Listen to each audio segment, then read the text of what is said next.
work and to re-establish the principles of macroeconomic fundamentalism.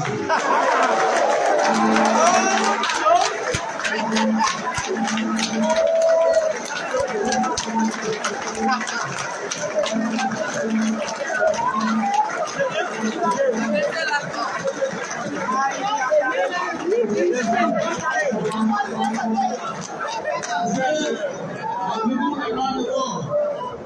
In 2019, I delivered an economic address to the nation in which I announced an end to government borrowing from the Central Bank of Liberia. This policy forced the government to depend on its own resources and to live within the means of the national budget. This was a policy to help contain inflation and to reduce government deficit. In 2019, we also set out to fix the broken and unfair wages system in which government workers were paid without any set rules or paid grades. To end this unfairness, we had to abolish a general allowance system that was allowing this to happen. Although we were faced with revenue challenges, we were determined to keep all civil servants on the payroll. And so, hello, ladies and gentlemen, and welcome to yet another edition of Between the Lines on Focus on Liberia. This is the analysis of President Weah's sixth State of the Nation address on Focus on Liberia. We want to welcome all our viewers from across the globe.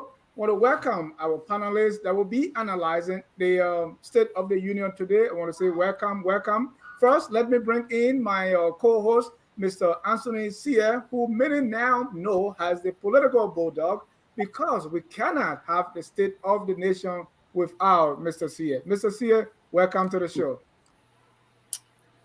Dennis, is always good to be here. Thank you, and we want to say a big welcome to our many listeners across the globe. This is, of course, Focus on Liberia, where we educate, elevate, and promote all things Liberia. The State of the Nation's address was delivered today by President Weah. This is his sixth, SONA we call it, and I'm happy to be part of these strong gentlemen intellectually to look into what all the president said today. Let's do this. Thank you. Again, we want to welcome all our viewers from across the globe. This is President Weah's State of the Union, State of the Nation address. That's the analysis of it. And we are glad to have our distinct panelists, starting with Mr. Larry Kennedy. That's our Professor Lawrence Kuhn Kennedy. He is one of the co-hosts on FOL Marketplace, where we discuss business, economic, finance, and everything in between. Mr. Kennedy, welcome to Focus on Liberia. Hey, thanks for having me, Dennis. Thanks for being here with you, with Anthony, Mr. Kessley. First time actually being on the program with you. It's a pleasure. And my dear brother, Mr. Salif, I've seen you a few times on FOL. So it's going to be an interesting engagement. So I think what you're going to get from me is going to separate the truth from the lies, fact check the president, because I think about 85 to 90% of what he was saying, he probably didn't understand what he was saying. He was just reading what someone wrote down for him. So we're going to get a chance to break it down into something basic for people to understand and fact check the president so he can know what the true data says. So it's not going to be things that I, Larry Kennedy, going to say. It's going to be what the data actually says, and that would be mainly from the Central Bank of Liberia. Thank you. Now, talking about breaking it down, who else can break it down besides our governance consultant? That's Mr. Ahmed Salif. Mr. Salif, welcome to the show. This is analysis of President Weah's State of the Nation address. Let's do it, Dennis. I'm looking forward to it. Last and definitely not the least, I mean, we can't have this without someone from the opposition bloc. So we have Mr. Mombad Kesali, he works directly with Mr. Cummins, and he is from the ANC party. Mr. Mombad Kesali, welcome to Focus on Liberia. Good evening, Dennis. Good evening, Ansoni, and good evening to Mr. Kennedy and Mr. Salif. It is good to be here today to look at the President's State of the Nation address to Liberians, which I'm hoping and we believe will do the work to ensure that would be his last State of the Nation address ever in the history of our country. But it's good to be here with everyone. Thank you. We want to welcome all our viewers from across the globe again. We say welcome, welcome, and welcome. Let's get this started. We witnessed the President's State of the Nation address, and let's start with the opposition representative here, Mr. Mombad Kesali. Before we go into everything here, I just want to see quickly, what's your reaction to the speech today? I mean, when you watch the whole speech, something jumped out of you. Without going into more details, just share with us your response as someone from the opposition bloc. What you make of it? Um, for over 3 hours, Liberians were entertained by a president who clearly did not know what he was saying, by a president who is far removed from the realities on the ground, and a president who is so clueless that the citizens of our country are struggling to fend for themselves every day, and a man who is more concerned about getting re-elected, even though he's doing such a pretty bad job as president. And the fact that he had to take over 3 hours to explain what he's done in 6 years is a testament to how there is no information available to the Liberian citizenry, and that he had to take all that time, taking us all over the place and basically saying nothing. And then, aside from that, the president was not good on facts. He did not provide facts. The president does not clearly know what the realities are in the country he's governing. So it was a pure waste of our time today. I mean, the speech should have lasted for less than 15 minutes. I mean, looking at everything he had to present, and then we should have called it a day and move on with our lives. But look, the president wasted our time today, and when we go deeper into it, we will be able to sharpen the contradictions and most of the things he said that are far removed from the reality. Thank you. Professor Kennedy. The speech clearly explains why the economy is in chaos. The president, look, the state of the nation is in total chaos because the president, when he went all the way back to 2018, he said that the country was in major distress. He started off by first trying to explain why they failed, why economically the people suffer for 36 consecutive months. He was trying to explain that by saying he came in, he saw the country in total economic distress. He talked about the reserves, the country not having enough reserve, and the country was bankrupt. But a country that is bankrupt doesn't allow a president to come in and start taking private jets, start flying private jets at $4,550 an hour. That's how much those Falcon X jet the president travels in. That's how much it costs on an hourly basis. So I really want us to get in and break down the numbers on what the president was saying. For example, he mentioned the country's international reserve being shortchanged. But that's not entirely true because when you look at the central bank data, it tells you something completely different. It shows that the country did have some reserves, and it showed that when the president and his team came in, they were clueless because they went onto this whole rampage of wasteful spending. Then he talked about the country he was set up for economic disaster because inflation shot up. Well, that is not also true because inflation only shot up because, and this goes back to the economic theory of money, right? The more money you put in an economy, it will lead to inflation because there's a lot of money out there chasing fewer goods. That leads to the 16 billion. It's not by accident that inflation shot all the way up to 20 something percent and then all the way up to 30% because there was money missing. The LRD that was missing, these guys grabbed it, started spending it. All of the houses you see being built, breaking down mansions, breaking down old houses, putting up mansions, putting up townhomes. It's not an accident that inflation shot up. So we'll take it step by step. I mean, I can send you to the page where he said something, and I can tell you what the reality of it was, or what the reality is, and then we can kind of break it down. But he was saying things that I don't think he even understood. And then part of it, we'll break it down. We'll definitely break it down. Let me welcome the. Okay, go 10 ahead. seconds, real quick. Sure. Oh, before you run to 10 seconds. Imagine the president of a country pronounces the word fundamentalism, and people giving standing ovation. Where in the world can someone pronounce a word and people are so excited that the man was able to pronounce one basic word and they stand up and cheer for him?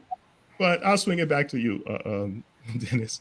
Thank you. We want to welcome Dr. Abdullah Dukle, someone who is very familiar with the executive mansion because he's been there twice with President Sirleaf and President Dr. Amos Claudius Sawyer.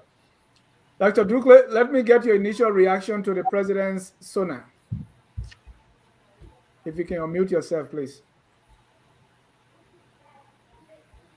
Unmute, please. Dr. Duke, unmute. Yeah, I would like to say hi to hello to everyone here. The most brilliant people probably you can find on our academic sphere and political. Sirleaf, Larry, Anthony Sia, he never called me for his show. Mulva, that's very good. My first reaction, I was thinking about that, what Kennedy was just talking about, that inflation thing. I just put a note. I say, when did inflation rise to 30%? When did it come down to 7 or 6%? You can't just give numbers and not give us time. But my first reaction to it really, okay, a speech like this is, you sell your agenda, you're trying to buy votes for the next elections.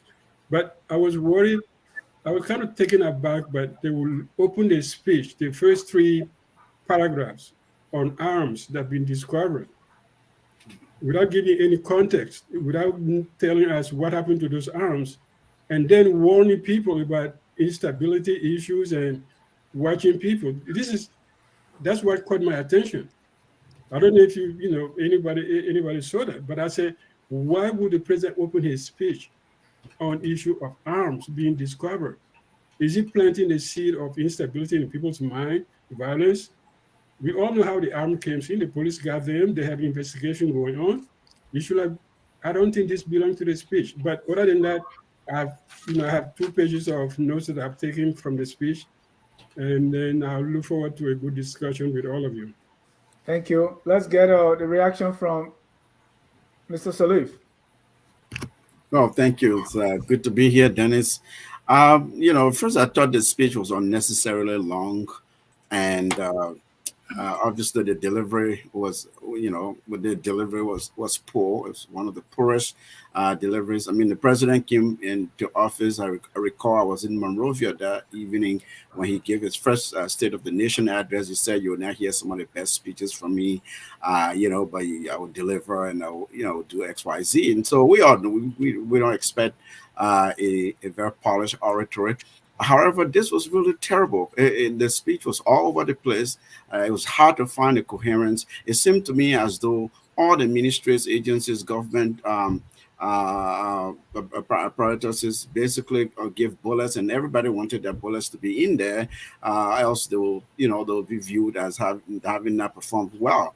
The president will talk about education in one paragraph, and then 30 minutes will go by, and the president will come back and mention something about education, something that will seem to have come from defense, and then after another half hour or so, something about defense or military will show up in his speech. Additionally, just the optics of some of the way that the delivery happened. This is a constitutional duty.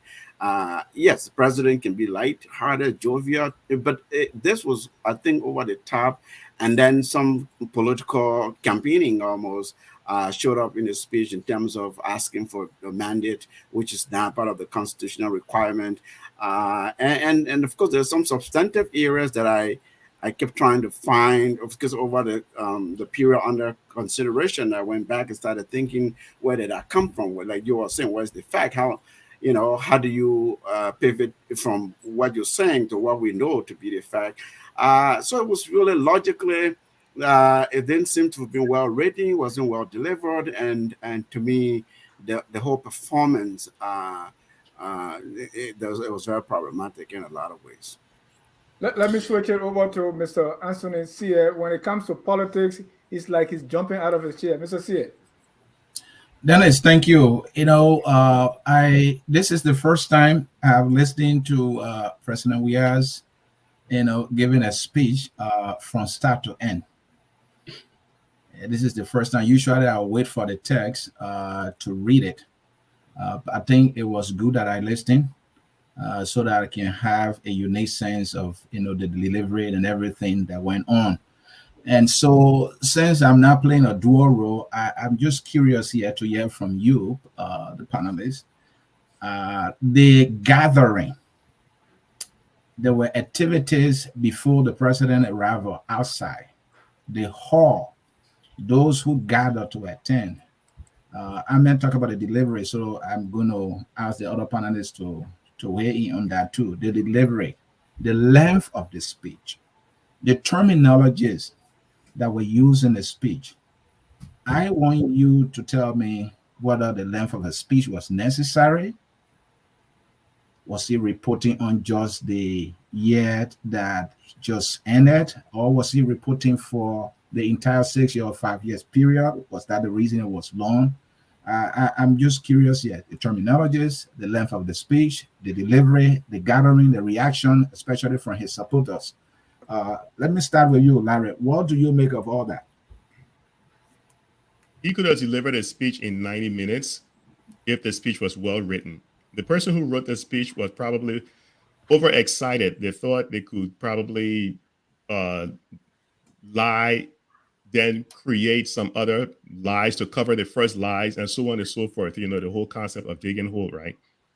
And then speaking of some of the activities outside before he came in, I saw lady being interviewed, and the first woman said she didn't want to be interviewed because she was hungry.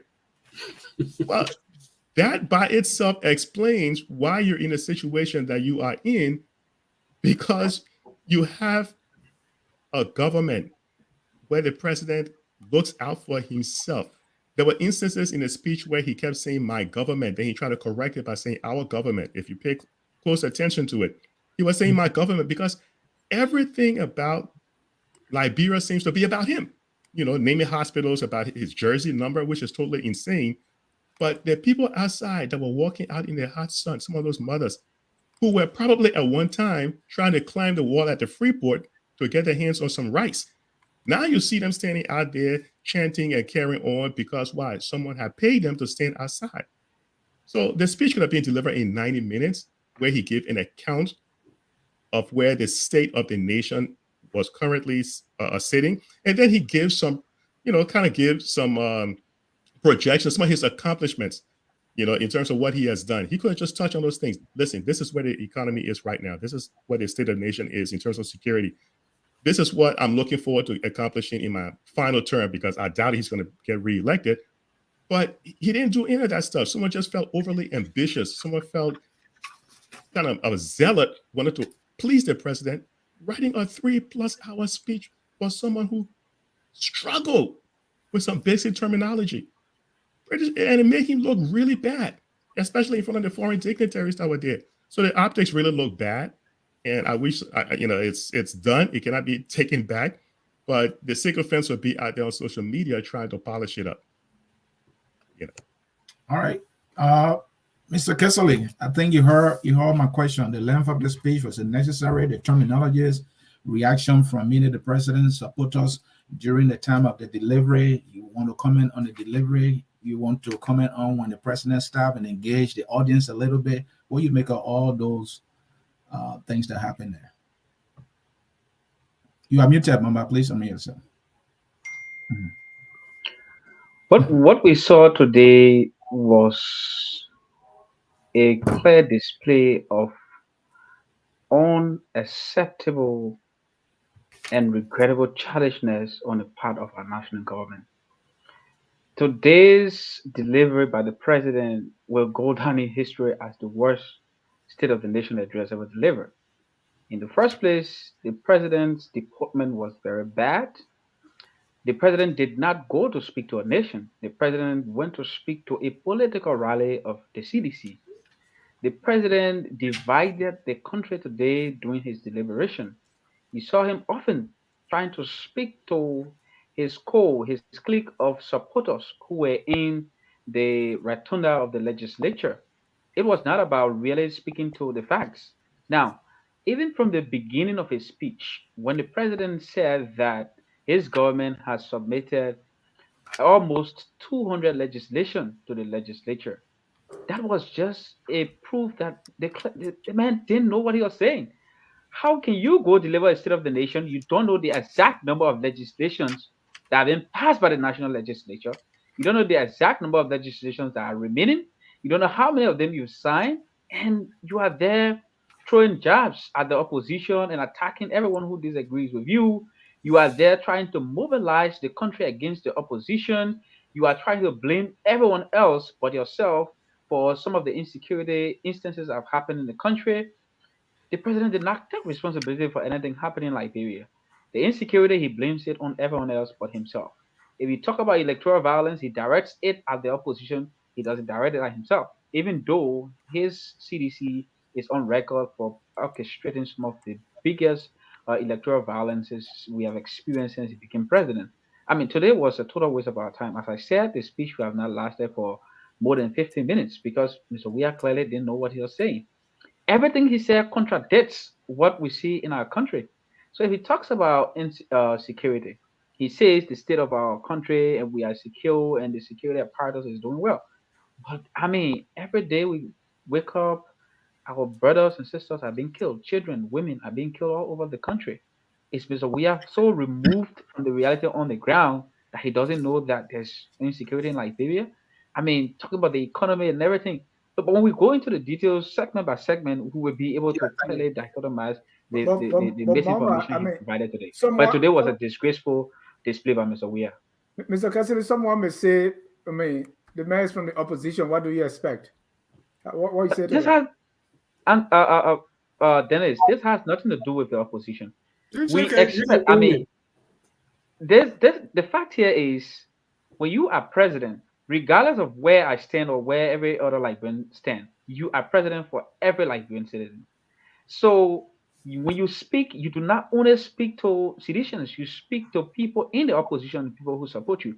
That is something the president should know.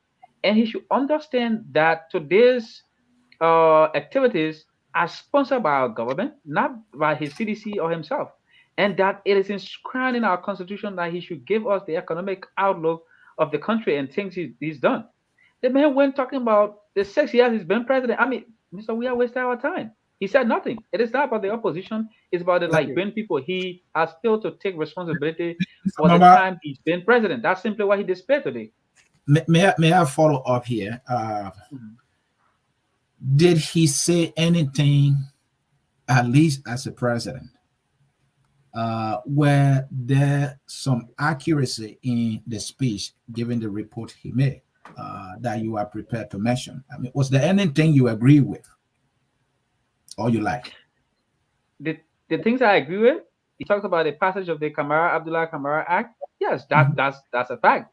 Some of those legislations that he clearly listed out, the Domestic Violence Act, but those are things that happen. Those are things that pass in the legislature. But if you are talking about telling us that the state of our economy is stronger than when he took it, I mean that's a myth. That's far removed from the truth. There are more poor Liberians today than there were when Mr. Weah became president. That is a fact, and he can come in and mislead the Liberian public in such a way. So, I mean, if you are Thank you. looking for facts, you need to ask our president to present all the facts. But most of the things he said are clearly contradictory of the reality on the ground, and I will keep repeating that.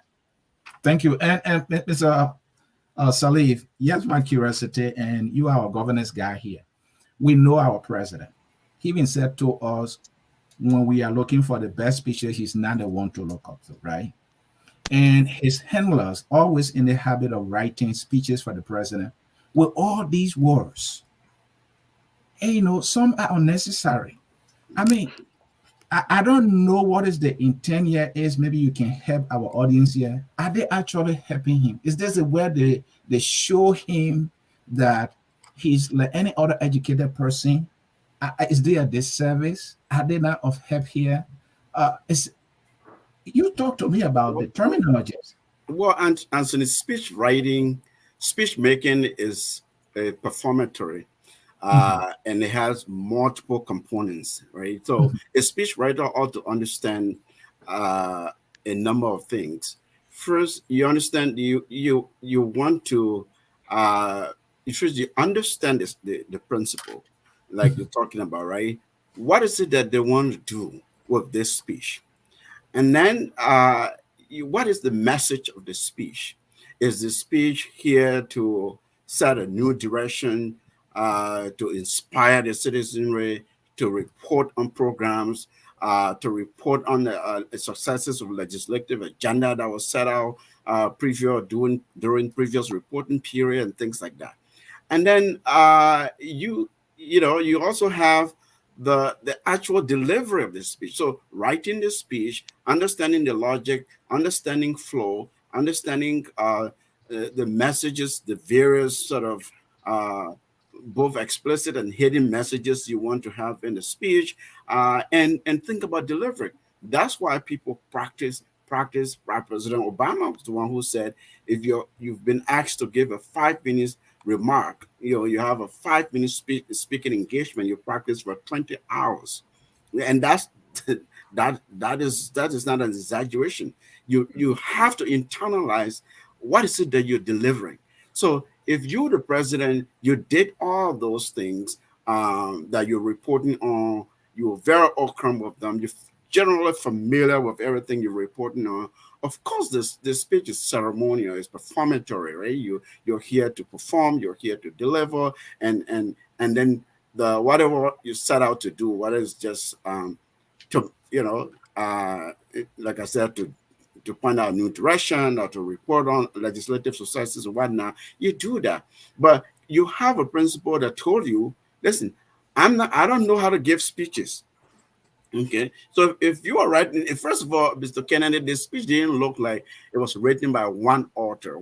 This is the coherence, the lack of coherence, lack of flow. They didn't tell me. Performance is a different thing. The person who delivered the speech, if they didn't perform, they didn't deliver well, you put it on them. But the writer or writers of the speech also can take something there. If you have, because it was clear to me, you have multiple agencies wanting all their bullets to be in the speech. And so you had them all in different places. It was difficult to really understand the flow and things like that, right? So to your point, Anthony, if you know your principle, try to make them look good. Try to create a speech for them that they can perform, they can shine, they can deliver words that it's not necessarily that they're easier words. You have very simple words to pronounce that are very sophisticated and very complicated. They can communicate effectively if you understand speech making. So I thought that there were some problems with the way the speech was put together, of course, and the way it was delivered. And Mr. Salih, let me come to you right there with an example, and just to follow up with what Anthony have asked. I gave you a few examples from the speech. Here is one of them. The president says some of our compatriots ended their earthly journey and transitioned from the earthly realm of the terrestrial to the glory of the celestial. Yes. Second example, don't I mean, this is you simply want to say some of our people pass away and let's have a moment of silence, right? Yes. Second, he went talking about the arms that he found. He said that we summon our collective will to vigorously confront potential troublemakers and anarchists by applying the full force of the law that is provided for such circumstances. Mm-hmm. I was like, who is writing these things for the president? Why do you want the president to pronounce anarchist Yes. if you know he's going to struggle with it? Yeah, well, the name look bad. I mean, if the heads will roll, man. If you have a responsible government and people understand these things, and it's not like everything 100% was wrong and bad. We're not here to play Liberia like that. But really, they didn't play him well, and there were moments where I was driving at one point and I was very uncomfortable by myself because in front of these foreign dignitaries, and then this thing is broadcast worldwide, and here's the president's truck. It was, because there are some words that are group words that need to flow together, and you start to count them. So, for instance, if you say, this happened, Bapulu, then you go Bopulu, right? So Bapulu and Bopulu, they're in one family because Bapulu is the county and Bopulu is the city. So if you split them, almost like you have commas and split commas. So there were a lot of moments like that where the president had to pause and then pronounce the next words, which should have been within the same sort of word families. And it was very obvious that not only was the struggling with certain words to pronounce, but how it flow. Some might say, look, you guys have been petty. It's the substance of the speech we're looking at. It's, what happened and what the president was reporting on. Even so, I had a hard time trying to follow, really, to be honest with you. So yeah. I know you're in flight here, but please land on this. So yeah, the writers of the speech who put these difficult words in there. We all know our president. It's not his fault, right? It's not necessary. But the president himself should know himself. Or I would think he knows himself better. Can I come in? You tell these people, no, reduce these words. I don't want to have to. What is stopping him? Yeah, here's the thing, right? Yeah, thank you. Here's the thing. So other countries, like here in the US, you have a teleprompter, right? That lists it's very clear. It's big. It's rolling. You can read, and you can see a word, and you could use a synonym of the word if you don't want to pronounce that bigger word. It's giving you a problem. You could use another word that delivers the same meaning, the same effect.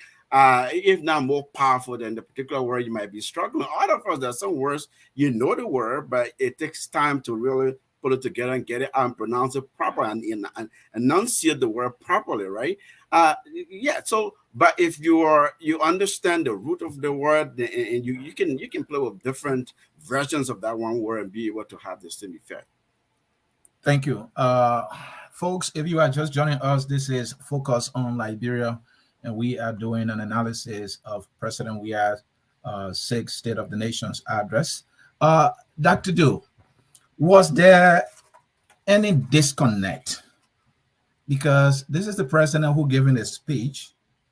I want to believe on things that happen on an administration. One would think he has full knowledge of because he might have read the speech over and over. Was there any disconnect between what the president reported and the reality on the ground? Can you give a sample if there were any that you saw or you listened to? In terms of disconnect, I mean, that would, I think more about who spoke about it. Kennedy spoke about some. Salif spoke about some. I don't want to be picking and say, this is not true, this is right, this is not right. I mean, he was selling an agenda. And he had his performance for 5 years. He goes back to 2017 to talk about how they fund the economy, which was totally false. Because if you have been in opposition for 12 years, waiting to take power, and you knew UNMIL was leaving, and you didn't prepare for it, and you knew there was 80% of chances for you to become president, and then you say, oh, we were surprised that the economy was so bad. Those kind of things, I think the speech was written by somebody who was thinking more about the campaign than the reality of the situation. That's one thing. And two, I think if you look at it, every time he raises an issue, it's linked to some issue with the banking or the financial system. So there's that thread of the financial mastermind somewhere trying to justify everything that's going on. So if you read a speech, you see everything that he says goes back some point at, we strengthen the banking system. We're doing this. We're doing that. It's all about somebody controlling the speech. But I come back to Ahmed Salif's point. A speech is not a speech like this. You want to be inspirational. You want to inspire people and tell them, yes, we can go wrong. From now on. I remember. I think I work on probably 7, 8, 9, 10 such speeches. I never went to one, except one. I went to one, but I never listened to them. I remember one time we were in the office at 2 o'clock in the morning and working on a speech draft for Madame Sirleaf. This was 10 days before the speech. We were there 2 o'clock in the morning working, and there were 6 of us passing papers around, taking sentences out. Imagine. And then 5 days before we sent it to her, there was so much ready, and we said, okay, we got to go back to the drawing board. She said, I don't say things like that. I don't speak like that. You know how I speak. 6 people, we work on a speech for like 15 days. And by the time we finish it, she read it in front of us. And then we say, okay, we clap. She said, okay. And then she made some changes on her way to give the speech, to inject little things that she wanted to say, jokes and stuff like that, where she put it. But in a speech like this, everybody wants to have their own in the government. They disconnect. I'll say one thing, one disconnect that I found. When you talk about, he said the International Committee has now confidence in our agricultural system, but he doesn't say how. But your Minister of Agriculture has been inducted by LACC. What is she doing there? So she put that sentence in there to glorify. Do you see what? So everybody got their own little thing. So nobody's left out. Everybody go to the speech writer. So there's probably one guy sitting somewhere with all these papers coming in. You go from 90 pages, you come to 40 pages, you go to 25 pages, you get to 12 pages. You say, okay, I can make the president stand up and speak for more than 1 hour and 6 minutes. If you pass that, you lose everyone. It's a waste of time. I mean, I don't know what they were trying to achieve, but, if you have the courage to spend 3 hours listening to somebody, blah, blah, blah, blah, about fish and also cassava, it's okay. So Dr. Drew, let me start with you on this one, right? Yeah. Every state of the nation, or even in America, the State of the Union has a purpose. There's something President Weah set out to accomplish today with the speech. Let me ask you, what do you think the president set out to do, and did he accomplish that?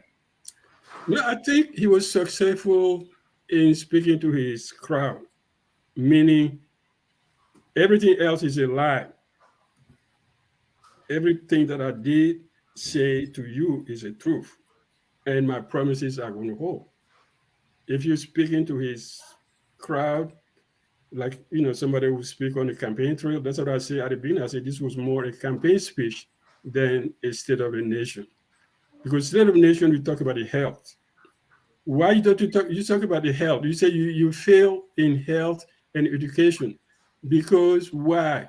Your Minister for Education and your Minister of Health both have hospitals and school system on their own, so they're competing directly against the government. How could they work for you?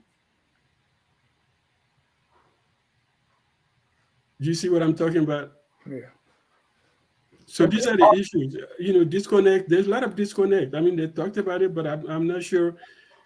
He achieved it. I think his people will buy this. They will listen to it 10 different times because it's Joshua speaking. He speaks like them. He thinks like them. There's nothing deep. He built a road. Saudi Arabia is coming. 2 governments are going to provide money to rebuild the one Minister of Foreign Affairs, Saudi Arabia, and both 2 governments. I said, why? Why do you need 2 countries to come refurbish a Minister of Foreign that you occupy as a president? And that's also occupied by the Minister of Foreign Affairs. Why can't we do these simple things? They just need to clean up and paint it and put new rugs on it. Thank you, Dr. Drew. Thank you. And Dennis, in the closing of the speech, the president said these. We'll get to that. Let me continue with this purpose. Yeah, okay. We'll get to that closing because I wanted Mobile to also respond to that. The purpose of the speech, you think? What was the purpose that you think of President Weah was trying to do here? And did he accomplish that, Mr. Kessley? You are muted. Sorry, Mr. Weah's delivery today was far removed from what the Constitution clearly states in Article 58, because according to Article 58 of the Liberian Constitution, he should have presented the economic condition of the country and covered the expenditure as well. so income, and then basically make projections for the year ahead. Unfortunately, what he did was to speak to sort of beef up his support base and try to give them this blueprint that is non-existent. Try to make it look like he has an answer to all the problems in the country.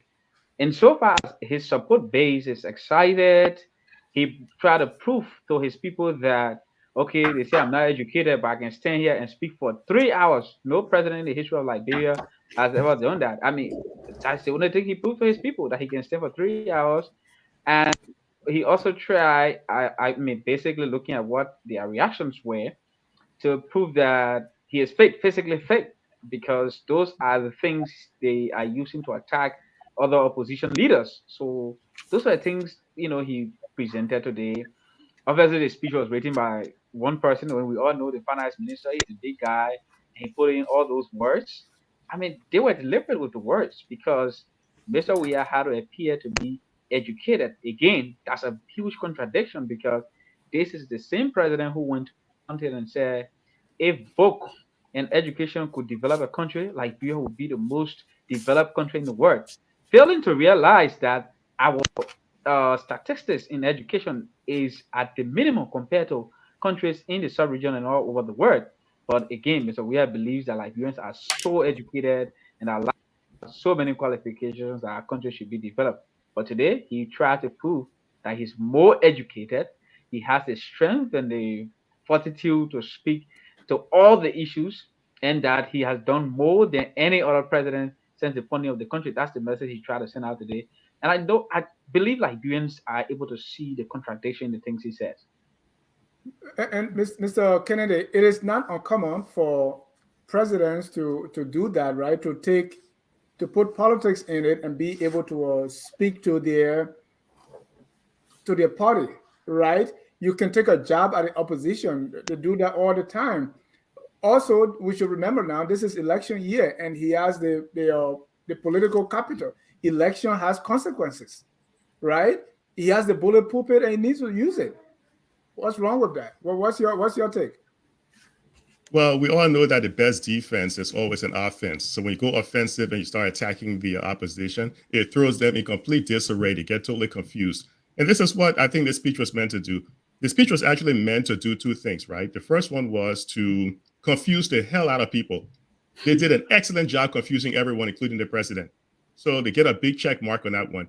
The second thing the speech was meant to do was to kind of justify why they had 36 months of consecutive downturn in the economy, because from the time he came in 2018 all the way up until 2020, the economy had been going downhill.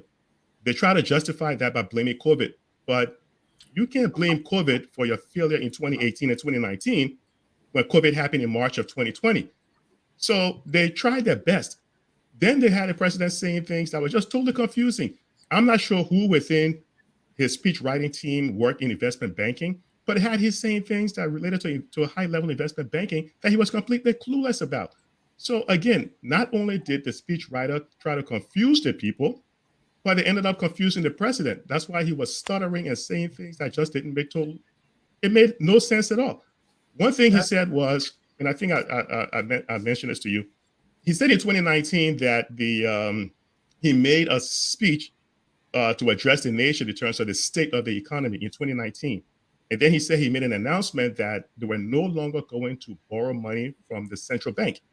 Well, we know that having the central bank do deficit financing is not good. He didn't decide to do that. In 2019, because of the whole scam in 2018 with all that 16 billion and 25 billion mop up that led to a high inflation, in 2019, they needed to borrow money, which is the same thing that Ghana is going through right now. They try to borrow money from the IMF. In order to borrow money from the IMF, that's when the IMF told them, we need you to do a couple of things before you can enter into the extended credit facility. One of the things the IMF told them they had to do was to stop the deficit financing. So he didn't come up with that idea.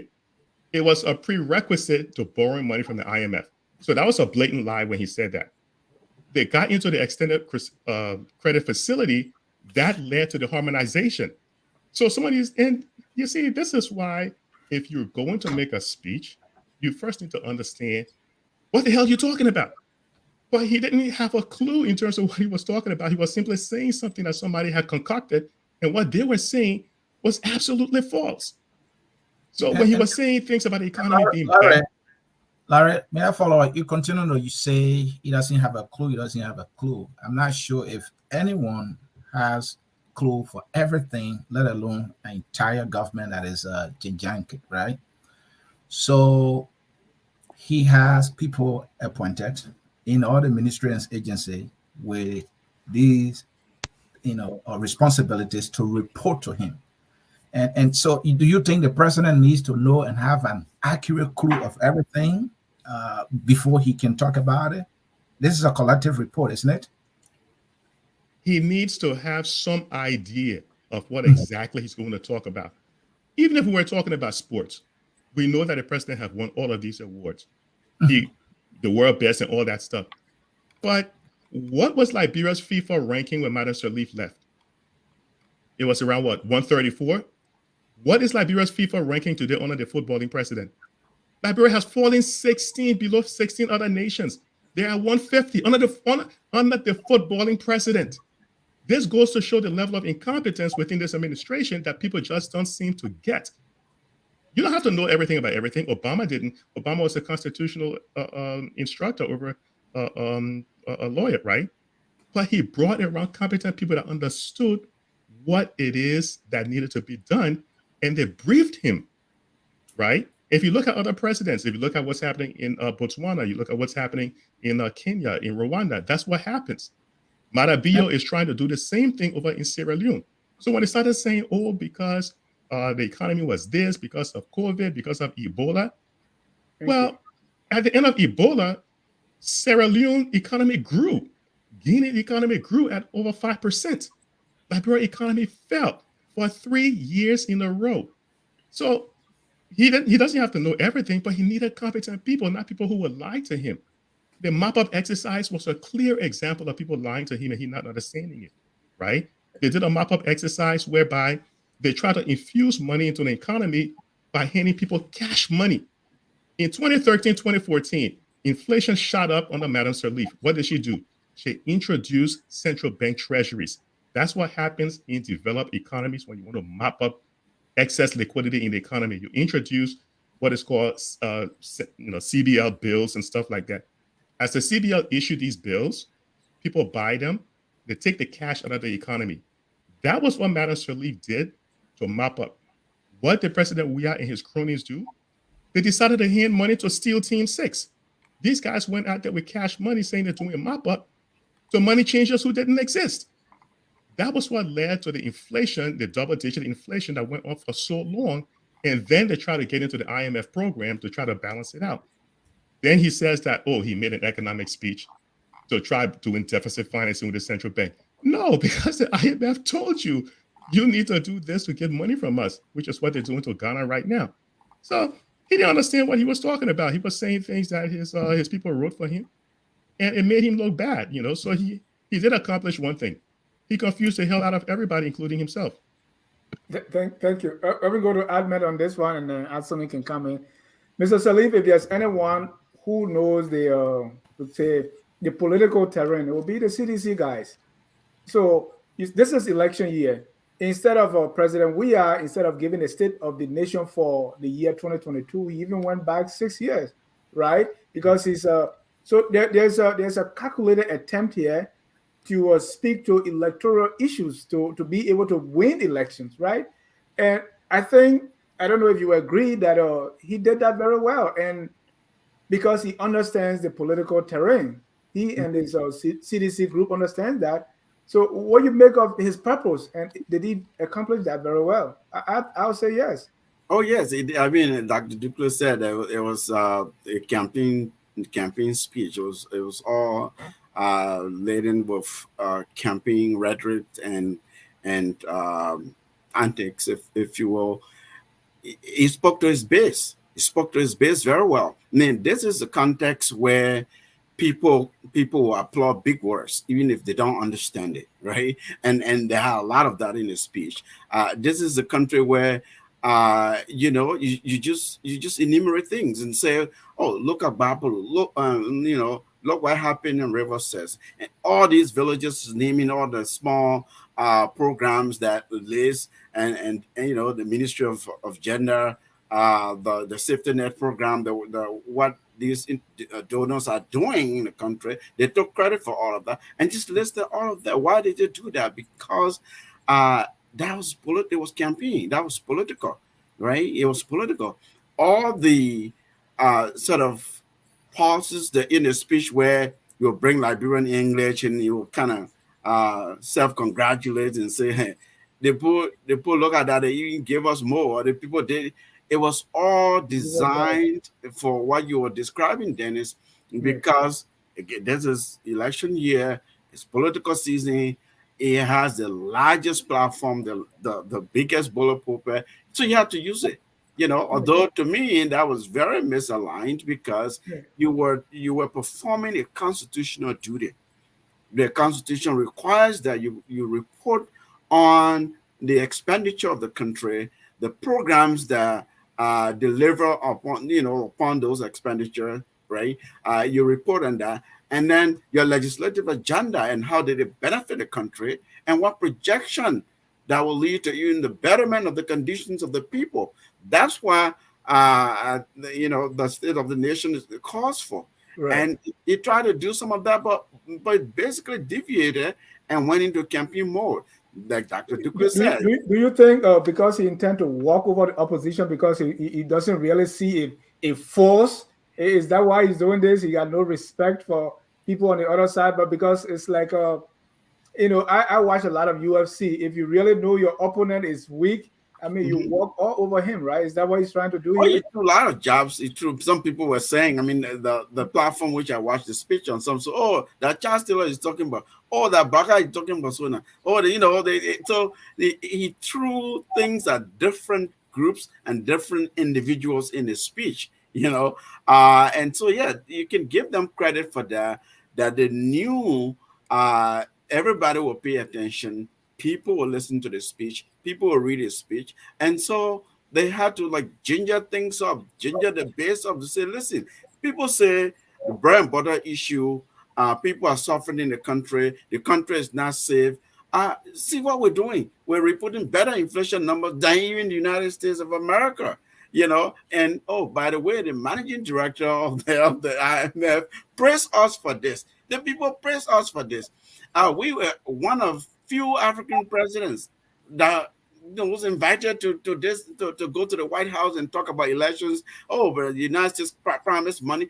Here's how much that's coming to Liberia. All of those were very intentional. They were planted in his speech to send a message. Look, the CDC administration here is doing more than you think, more than the opposition is telling you, more than the naysayers are telling you. Yes, we may be struggling on the basic economics, basic social services delivery side of things. We're building infrastructure, local roads. We're doing capital investment things and things like. Although they didn't he wasn't effective there, but he introduced that in ways that got his base excited. I thought. Thank you, and let me come to you, Mr. Mumba. I'm just curious here. Having listened to the speech, will you say President Weah gave a detailed report, and if you like, sector by sector? And do you also care to comment where you saw truth and where you saw lies? Okay, I mean, Hey, man, we don't have all night. that's a loaded question, but I will try to be as brief as possible. They, as I stated earlier, some of the legislations that he specifically named, I mean, those are facts, okay? And that's not something you can take away from the people. Again, the man failed terribly with the whole governance thing, and he admitted to that. That's a fact that he admitted that he has failed as president. Now, I would take you specifically to what I consider his signature performance that he talks about everywhere. He calls himself the feminine chief. And I must remind the audience that on July 19, the Liberian Senate concurred with the House of Representatives to pass the Domestic Violence Act. And Mr. Weah signed the Domestic Violence Act into law in August of 2019. Today, let me read verbatim what the president said. He said, "Thank you also for the passage of the Domestic Violence Act, which is expected to promote, underline, which is expected to promote gender equality and protect women and children from domestic violence. This law is intended to reduce the entrenched gender inequality practices which were on the increase in our country. Let me assure you that these laws will continue to be fully and appropriately enforced under my administration." And Sonny, this is a president telling you that since 2019, a law he passed and he signed into law, an act he passed into signed into law, is still not working today. It will work or expected to work. This is a man who calls himself feminine in chief. Our women and girls are being violated every day. The laws are right there on the book. He does not know that those laws need to be enforced today, or they should have been enforced for the past 3-4 years when Mr. Kessler, when he signed them into law. the enforcement of law is progressive. It's not that it starts at some point, it ends at some point. I don't think you're being honest with that. He's saying that we will continue to enforce this law. I mean, if you were in the position, what would you say? You will continue to enforce the law, right? No, he should have told us today that because we passed the Domestic Violence Act into law, we have been able to reduce domestic violence against women. That is what we expected him to tell us. He should Okay. have told us today because we passed this law, we have been able to reduce violence against women and girls by 10%, 20%, and give us numbers. You cannot come and tell us because you passed the law, you still expect things to happen or the benefits of that law to affect the citizens in the future. When are they going to happen? When is he going to enforce the laws he signed? I mean, that is probably never going to happen. So you see, and so that is a clear testament to how far removed Mr. Weah is from the reality on the ground. So you talk about the security sector, for example. He went as far as saying that the young people in Liberia should not allow themselves to be used by politicians to derail our peace because they were not around when we experienced the civil crisis. Doesn't Mr. Weah know that Jefferson Koji is on record for taking young people from the CDC on several occasions to attack opponents since he became president? Do we need to remind him that he was president in 2019 when Jefferson Koji attacked people in District 13? Do we need to remind him that in 2020, Jefferson Koji and his folks were attacking opponents of the CDC-led government and they brought our peace to a serious standstill at some point? We don't need to remind Mr. President about that. So the president clearly does not know what he's saying. He's misleading the public. He's misleading himself, and he believes that people do not know or people cannot see the contradictions in the things he's saying. It is rather unfortunate. We can go on and on talking about the economy. Okay, this man believes that he's doing such a good job with the Liberian economy. He boasted about raising a total of $740 million over the past year, and he spent $774 million, crediting the excess $37 million in the revenue expenditure, right, to other sources. The point here we are making: how many people today are going to bed and living better? How many people are getting better salaries today? How many people are getting their salaries on time? When Mrs. Salif was delivering this statement in 2011, she was telling us exactly how much she's paying civil servants, how many times people are taking their salaries, how salaries are coming on time, and what we should expect in the second term when she was going to be president or the next government was going to do. Today, Mr. We have failed to do that. So, Anthony, I mean, it can go on and on, but the president did a pretty bad job today. He only pleased his base. He did nothing good for the Liberian people. Today, he testified to the fact that he should not be president any day beyond the election day. Thank you, Mr. Maba, and I agree with you on the issue of youth. Remember now when the LU students were brutalized, especially Comrade Susulu, who I don't know if he's okay now.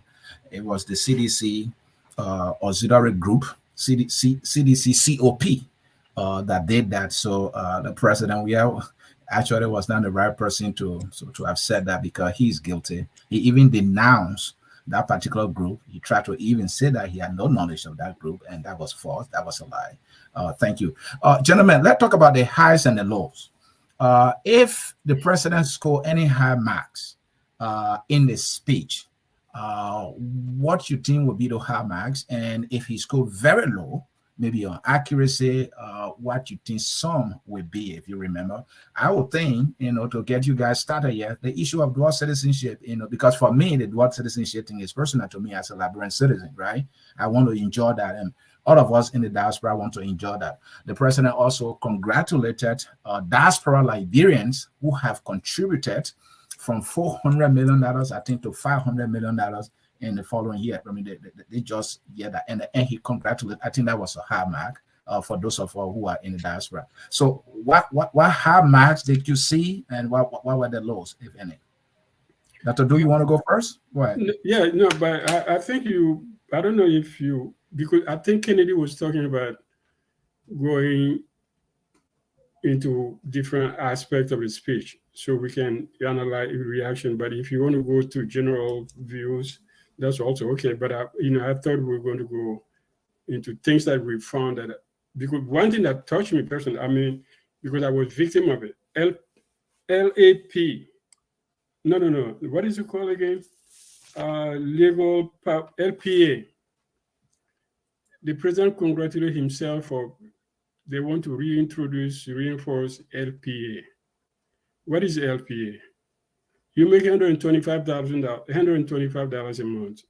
You go to a store and you want to buy rice. You don't have money. They give it to you for $25. But when you pay, it's going to be $35 plus 10% interest. And who got the rice is not the local businessman. The LPA system has. Why can't you? I thought you'd say, okay, we will change this system. You don't want to go back to that old system where government employees took their check through business people who sold them radios and cars and things, and then took 20% interest on their salaries instead of reforming the banking system. And somebody thinks that this is a logical thing to do, that you put Liberian people again under LPA, and LPA means, it's too bad to say, it means going to the Lebanese man to cut your check. He receives your check every month, and you go to see him, and as a teacher or a doctor in a village, you go stand in line to get a check, the balance of your check from a businessman who takes 10% of your salary. Something that could be done. I don't know if Kennedy can address this issue, the issue of LPA, which goes to these people who nobody controls, take your money, put 10 or 25% on top of it, and keep you in perpetual, what do you call it, debt. Why do we want to go back to that? Instead of saying, okay, we're going to strengthen the banking system or change it or do something so that people who work for government, who have a stable job, can go to the bank and borrow money and do this. Is that something that's stupid to think about? That we go back to 1970s, 80s, the LPA, everybody was running to the Lebanese man to get, half of his paycheck because they bought a radio 2 weeks ago. I'm asking Kennedy, really, you the economist. Yeah, so Mr. Kennedy, as you answer that question, I also want you to, as we go into those specifics, I also want you to speak to the economic side. For instance, you talk about the revenue collection for 2022, including grants, $740 million. I think he even boasted about collecting more revenues, right? So you can answer Dr. Duke's question and then go into specific the economic area, what you saw there that you want to talk about. So I'll touch on two things real quick, and Dr. Duke is right. The LPA program is like a payday loan. It's one of those bad products that you give to poor people where they get in and they can never get out. So you don't want to ever use something like that. You want to have sometimes financial education system to educate even the poorest or people who really don't understand finance and economics at a level. But you want to have laws in place that you're not taking advantage of people. Like here in the U.S., for example, now because of the Dodd-Frank Act, people are taking mortgages. There is a federal law now that requires mortgage companies to run something called an ATR, the ability to repay. If the person lacks the ability to repay the loan, you don't give them that loan because otherwise you're putting a huge burden on them and you set them up for failure. So something like an LPA or even a payday loan is something that just set people up for failure and they never can get from under. In terms of how the speech was confusing people, Anthony just mentioned remittances. The president talked about the inflow of remittances to Liberia rising from about 400 million to 500 or something million. I think that's what you said, Anthony. Well, he talked about the inflows. Why didn't he talk about the outflows? Because sometimes the outflows of remittances is a telling story. It tells you that there are people in the country that are moving money out of the country faster than it's coming in. We know the inflows are mainly Liberians in the diaspora supporting people back home. But the outflows also tell you that you have a system whereby when money come in, there are people in there that are sending it out just as fast. That's why you don't have access to capital or enough capital in the country to grow the financial sector. So these are some of the things that when I say the president is giving half the story, you kind of need to pay attention to. It was meant to confuse people, and the president succeeded in doing that. I give him high marks for that. In terms of answering the question, what was the best part of the speech? I think the best part of the speech was when he said, "I thank you," which I think is the last 3 words in the speech. So when he said, "I thank you," I think people felt relieved that it was all over and now he could get to leave because he was punishing them. So "I thank you," Anthony, was the best part of the speech for me. So if you put your graphics up, go ahead, Dennis. No, Dennis, go ahead. Right, and yes, I have this graphics up for you, Mr. Kennedy. If you could use 2 minutes, and then he said a lot of things on the economic front, right? He talked about what they inherited. The past government, this is what it did. It was so bad, and then we came in and did this. So speak more to the economy, because anyone who doesn't know about the economy will say, well, I mean, the government is doing well from what the president is saying. I want you to comment on that. There are a few areas there that I want you to address. Well, the one thing he said when he came in and he jumped on the whole thing about the economy was he said the net reserve. The reason the net reserve is important is because you don't pay people outside of Liberia with Liberian dollars. Nobody accepts that except USD. But he started off by saying the net reserve was depleted. But it got even worse in 2018 and 2019 because, and don't take Larry's word for it, please go and take a look at the central bank data because it's there. When you take a look at what the central bank reported in 2017, the net reserve, which is the difference, well, the gross minus, it tells you the total net reserve was around 110 million in 2017. But in 2018, it fell to about 86 million in net reserves. In 2019, it rose slightly from 86 to 87 million, but still it was below where they met it. So when he's saying he inherited a bad economy, well, true, but they made it worse. They really made it worse. And the graphics you put out where you talked about the revenue collection in 2022 of 740 million, this is important. This is very important. He mentioned that the revenue they raised, because remember, I've been saying all along that there's no way these guys can raise revenue of 780 million. It's just not going to happen. And sure as hell, it didn't happen. He's saying the revenue they raised was about 750 million compared to 646 million in 2021. And he said a large part of that was due to domestic revenue mobilization. They love that thing, domestic revenue mobilization. Here's the reality. The money they raised, the 740 million, a good portion of that money was grants and borrowing. So they still managed to raise right around the same 500 to 600 million they're accustomed to raising. So between the grants and borrowing, they still came up with a shortfall. Here's the thing. I think you guys can remember at one time people were referring to Macroeconomic as they were calling him like Mr. Budget Shortfall or something like that. Shortfall. Right. Yeah. And I think there was an article in Front Page in 2017 where the budget was short, I think around 48 million or so. And everybody was screaming out there, whoa, the largest budget shortfall of all time. Yeah, I think it was $240 million. I remember that, around that. The article in front page at the time, I think it listed around 40 something million. But here's the thing: the African Development Bank predicted Liberia was going to have a massive budget shortfall. But even what the president was saying, I don't know if he wasn't paying attention to what he was saying. Again, the whole idea of confusing people. But the difference between what they collected, what they actually collected is 600 and something million, and the expenditures. Remember, he said the expenditures was around what, 774 million? Yeah, the expenditure was 774. Between that and the 600 they actually collected, they had the largest budget shortfall of all time. It was 169 million. 169 million budget shortfall. Then he came back and he said, oh, they raised about $34 million with CBL bills. That still means there's around $130 million these guys are still short. Now you know why they're not paying certain people. Now you know why they were arresting the finance minister because the justices couldn't get paid. Now you know why they were moving money from the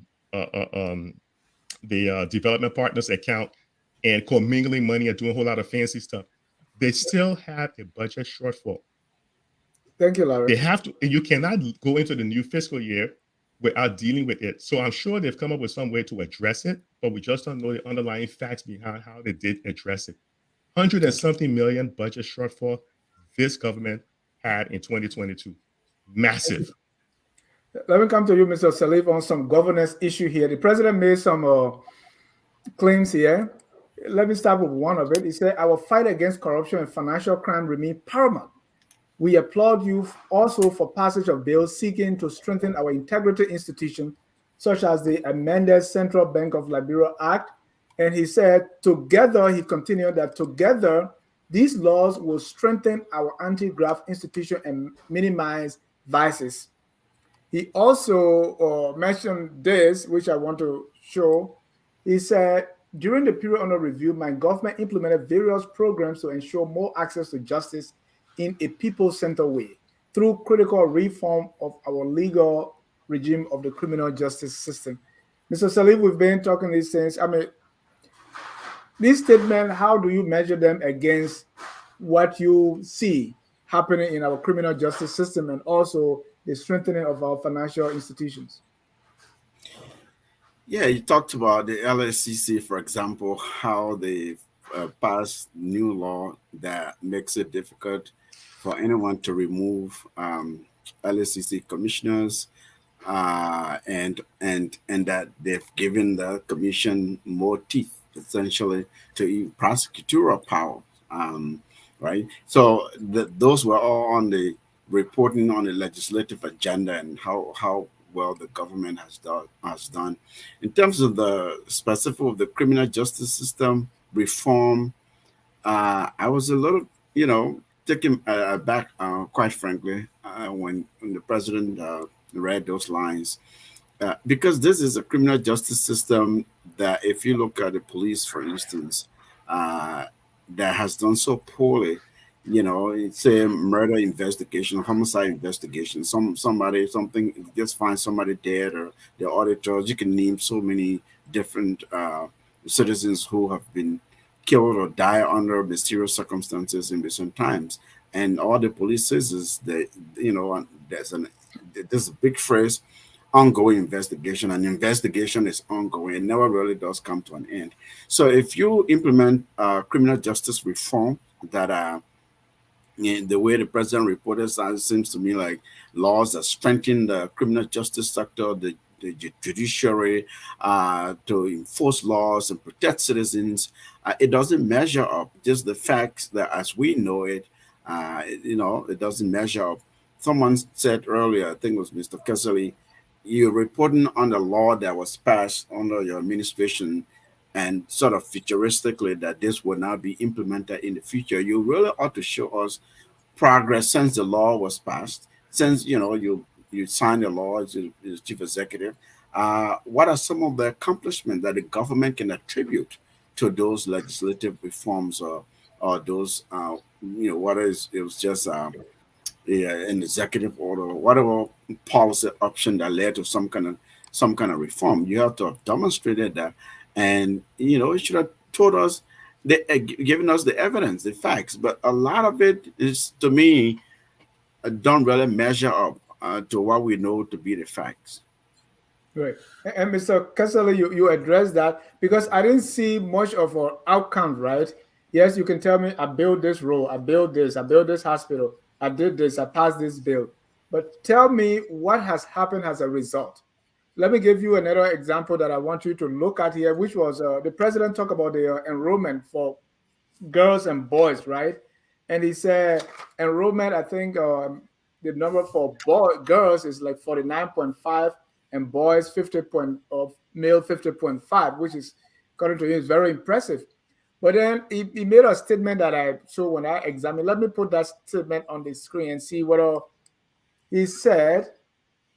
Let me now use this opportunity to congratulate winners in all categories of the just ended county meet tournament, particularly Nimba County, on its much deserved victory over Lofa County. I'm not trying to rub it in because you're from Lofa and Nimba, but why did the president mention particularly Nimba County?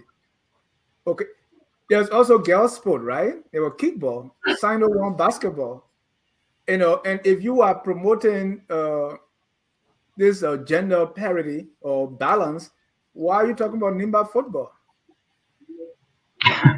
Well, again, Dennis, you asked a very beautiful question, but the president showed by that statement how divisive he is again. He really does not care about the rest of the country. It's about how he can get elected. Okay, let's agree. Nima won the football category of the national county meet. Lofa County also won the kickball category, Right. and there are other segments in the county meet that he did not choose to mention. But again, he wanted to waste our time. Why will you have to wait for almost a month to recognize Neymar's victory when you could have used the executive mansion website to congratulate Neymar and all the people who play in the county league? I mean, because we have simply wanted to waste our time today, and he succeeded in doing that. I mean, because we were forced sitting there listening to him because we had to know exactly what he was presenting to the people. And before you came to me, you talk about the whole money, anti-money laundering things and all of that. I mean, that's something you want to go deep into. Let's look at Nathaniel McGill, Serena Seafors, and Bill Torrey. Those guys were sanctioned by the U.S. government for acts of money laundering and corruption. What has happened to them since the U.S. government came with the report? Absolutely nothing. We talk about a $24 million roll fund. Samuel Tuat misappropriated the money. Clearly, there was acts of corruption orchestrated and perpetrated by Samuel Tue, but because he's Joshua's speech writer and he's Joshua's smartest official, nothing happened to Samuel Tue. Samuel Tue is walking scot free. Let's talk about even the $25 million mop up exercise. What happened to investigations into that? It was swept under the carpet. Let's talk about the whole stealing of the national census fund by Francis Ware, Lawrence George, and Wilmer Smith. What has happened to all of those guys today? Nothing is happening. So look, Mr. Weah is clearly a contradiction of everything we want in our governance structure. He doesn't know the things he's saying. He says one thing, the government is doing another thing, but he praises himself for doing nothing. I mean, I have not seen a president so brave enough to want to take credit for things he's performing dismally in his governance structure. The whole financial sector of the country, now, I'm not an economist, but the whole financial sector of the country is so terrible. People do not have money in their pockets. What has Joshua done to ensure that he's putting monies in the pockets of people? What has he done to increase the purchasing power of ordinary people? What has he done to invest directly into the markets in red light and other places? How are Liberians now fully involved in their economy? I mean, he promised to take our people and not make them spectators in their economy, but to have them participate fully into the economy. Instead of just participating, today our people are not even spectators anymore. They are being put out of the stadium. They cannot even see anything. We should talk about participating to it. Look at the roads. How can you talk about economic viability? How can you talk about winning the people of poverty when there are no roads all over the place? Let's talk about the road to Mr. Weah's home, to Grand Creek County. The road is impassable. For several months during the rainy season, no cars were plying that route. How do you think farmers in Granville County are bringing their goods and produce to Monrovia? Most of those people are living in abject poverty. And you come and today you clearly make mockery of our people. I mean, it is just unacceptable what Mr. Weah did today. Thank you. And Dr. Du and Larry, I will come to you. You are our economic guy, yeah. Our economic guy, yeah. I want to talk about the central bank and the printing of the money, right? I'll read here for you. The total currency brought into the country during 2021 and 2022 was nearly 34 billion Liberian dollars in banknotes and coins. This amount represents 71.8% of the total LD, which is Liberian dollar 48.73 billion Liberian dollars that has been approved by you. And he was speaking to the legislatures directly here. So, and then he went further by talking about how 10 billion of the legacy banknote was withdrawn from the central bank and destroyed. And when you reflect on what happened with the 16 billion, the poor handling and the noise, and this 48 billion that they are printing and talking about 71.7% of it being brought into the country, I'm just curious here. Does the government deserve credit? Did they handle it better this time with the $48 billion? Larry, let me start with you. You are our economic guy here with the money thing with central bank. You see, there's this thing called the economic theory of money that says, you know, the more money you print, and this is another reason why you don't give government officials access to the printing press, because in an election year, they will go ahead and start printing money all willy-nilly. When the 16 billion saga took place, when our money went missing, part of it definitely went missing. There was an equal amount of inflation in the economy, meaning you had so many Liberian dollars out there chasing so fewer goods, it automatically leads to price increases, right? The price increasing. That happened. We expected it to happen because you put a lot of money in the economy. So now they're telling us that they printed all this money, took out about 10 billion or so, but inflation remained the same. You got to be from Mars to believe that nonsense, because everywhere else in the world, even here in the US, you saw what happened when Biden went about with the stimulus money. All of that stimulus money did lead to some inflation here in the US as well.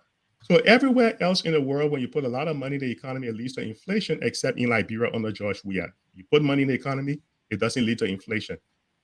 Money led to inflation in Zimbabwe. They had hyperinflation in there. It happened in Argentina. It happened everywhere else in the world, except in Liberia. So unless, again, you're from Mars and you want to believe that, I think the data is completely, they're cooking up the numbers. But they the argument the president made, Larry, sorry for interrupting you, is that, look, we did all this, we pump the huge quantity of money in the economy, but we're able to manage the exchange rate and have been stable for some time here, and he's trying to clean credit here. If that which he's saying is not true, how can any ordinary person who doesn't have a financial mind understand that the person is not accurate yet? Do we have inflation? And somewhere he also said that they reduced inflation, I think, from 50% to 6 or 7%. Is that true as well? So inflation did come down some. It's not true, to answer your question. It's not true 100%. Inflation did come down somewhat, but it's remained at a certain level. Even the Liberian dollars, the exchange rate between USD to LRD has remained flat for so long. It never happened. It doesn't happen anywhere else in the world. The Central African franc has been fluctuating. It's been losing value against the US currency. The US currency has been strong. Why is it that every currency out there, the South African rand, the Swedish krona, the gilts, not gilts, British pound sterling, Japanese yen, Chinese yuan renminbi, all these currencies, they tend to lose value against a strengthening US dollar, except the LRD. It just doesn't make any sense. Why? Because it can't be true. You can't have all of this excess LRD in the economy, but yet inflation remains flat and the LRD remains strong against the US dollar. You're not doing anything in your economy for your economy to be that strong. It just doesn't make any sense. These guys just don't have the data. Look, going back to what I think Kessley started touching on this, but he didn't go further down the line, and I will touch on it. By law, we're supposed to have a census. Liberia has only run about, what, 4 census, right? 1962, 1974, 1984, and 2008. So about 4. We should have had a census by now, because we know in anywhere in the world, finance, economics, anything you're doing, data or information is the basis we use to make decisions. They don't have the data to tell you, where the population is growing, because we know at one point the population in Liberia was growing at a rate of about 2.5%, which is a lot of people. So the economic data right now, I think, is completely wrong. It's false, way out of bounds, because they just haven't done a census. And then all of the data, some of the data that I see coming from the central bank, I just think it's just fabricated. Again, that is just my opinion. I'm not working in the central bank. I can attest to the numbers. But just common sense tells me that the Liberian dollar cannot remain this strong against the US dollar, when Central African franc and every other currency out there, the Naira, the Sierra Leone currency, they all start to weaken against the USD, except for the LRD. Something doesn't make any sense. But Larry, then that begs the question: what have been the Liberian dollar's performance against the US dollar historically over the time? Well, we know as recent as 2018, 2019, the Liberian dollar lost tremendous value because it fell precipitously. It fell like a stone all the way down to about, what, 170, 180 LRD to 1 USD. But here's what this means for people. When the Liberian dollar lose value, something you're buying today for, let's say, 100 LRD, when it lose value, now you need 200 LRD to go and buy the same thing. What makes it bad is your income isn't growing at the same rate, like how you're losing value, right? Your money didn't grow by 100 LRD. It's still at 100, but still you have to pay 200 for it. So that hurts you. It hurts you, right? The Liberian dollar under Madam Sirleaf, and I'm not the biggest fan of Sirleaf, but when compared to what she did, it is so much better then than it is now, because the LRD has fallen. And it's still at about, what, 150 something? What is it now? It's still around there. But yeah. Thank you, Larry. We'll take calls and callers. President Weah concluded his State of the Nation by saying the state of our nation is strong, the state of our nation is stable, the state of our nation is vibrant, the state of our nation is peaceful, the state of our nation is secure, and we intend to keep it that way. So we'll bring in our callers, and you'll be responding to whether you disagree or agree with President Weah on describing the State of the Union.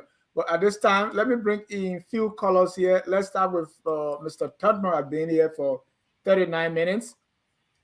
Caller, your name and where you calling from? Yeah, how you doing? Good. Can you hear me? Yes, go ahead. Your name and where you calling from? Yeah, my name is Tupton. I'm calling from Pennsylvania. I listened to all your panelists. They are putting their points. But one thing I can say concerning the President's State of the Union address, I mean, we all know what the purpose of the State of the Union. The President, in my view, not everything he said was true. It's true. I concur with some of your panelists. And secondly, the President laid out the accomplishment. These are some of the things that call for in the State of the Union address.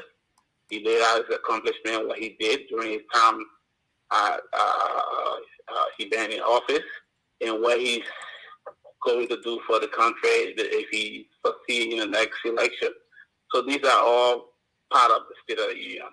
I mean, when we come to the economics of the country, we know that presently where the country stands, some of the things he said wasn't really true. And I want to agree with that. Thank you. I would just take issue with a few of your panelists. Mm-hmm. First of all, to you host, I think you should have somebody on the show tonight, maybe defending the side of the government. But I'm saying here, your panelists, not all of them have not been so objective. Like Mr. Kennedy said, the only thing the president said was true. Thank you. I don't believe that, and that was very unfair to the president. And Mr. Kessler here, he blaming the president for. He said that the rule condition to the president's country is deplorable. It's true. The past administration for the last 12 years, they were there. The same road conditions have been the same thing. Before even our presidents were born, the condition on the road being the same. So you can't blame him for the road because he would have been there for like up to 5 years now. So I mean, we can just. Oops. Sorry. I mean, it's very unfair, even though there are some things that are going wrong, but we got to be objective. We got to put through where it belongs. There are some of the things he's done for the country that is good, and there are some of the things, even though he has not met the expectation, but he did some good things. Thank you, Tubman. In my view, the State of the Union, he didn't meet my expectation, but I think he did his best. And how do you describe the State of the Union? Has strong, stable, peaceful, has Mr. Weah described? What I would say, I think there's some level of peace and stability in the country. So one word, what is that one word to describe the State of the Union? Then I can take leave of you. Well, I would say the State of the Union, in my view, is not as strong as he projected it. Thank you. Let me go to Mr. Jimmy Eastman. Jimmy, you're live. Go ahead, Jimmy. Hey, can you hear me? Okay. Yeah. Okay, go ahead now. I can hear you. Okay, fine, Dennis. Sure is good, man. I've really been enjoying your panel this year. I mean, this is the State of the Union. So I want to look at the State of the Union address as a report. This is a report on how we're doing.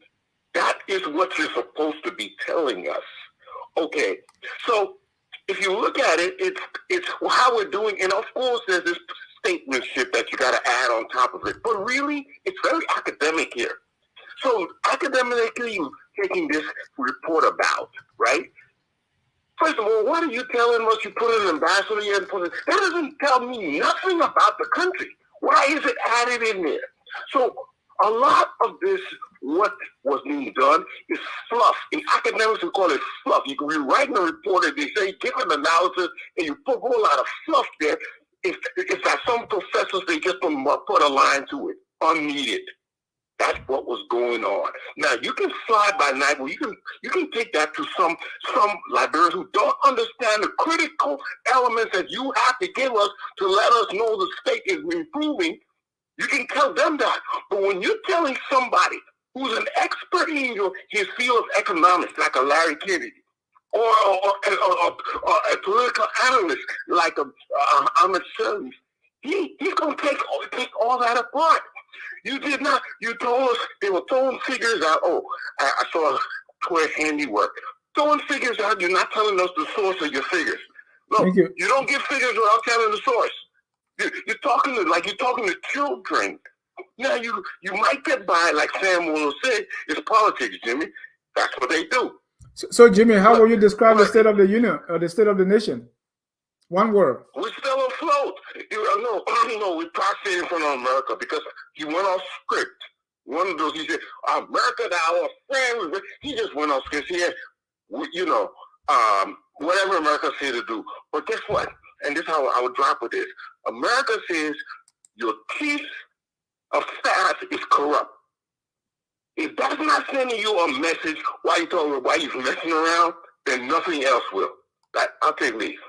The state of the nation, Jimmy. You can't take leave like that. What is the state of the nation? Oh, I said it's afloat. Okay, thank you. We're still there. Thank you. Okay. Let me bring in our next caller here. That's Mr. Elvis Morris.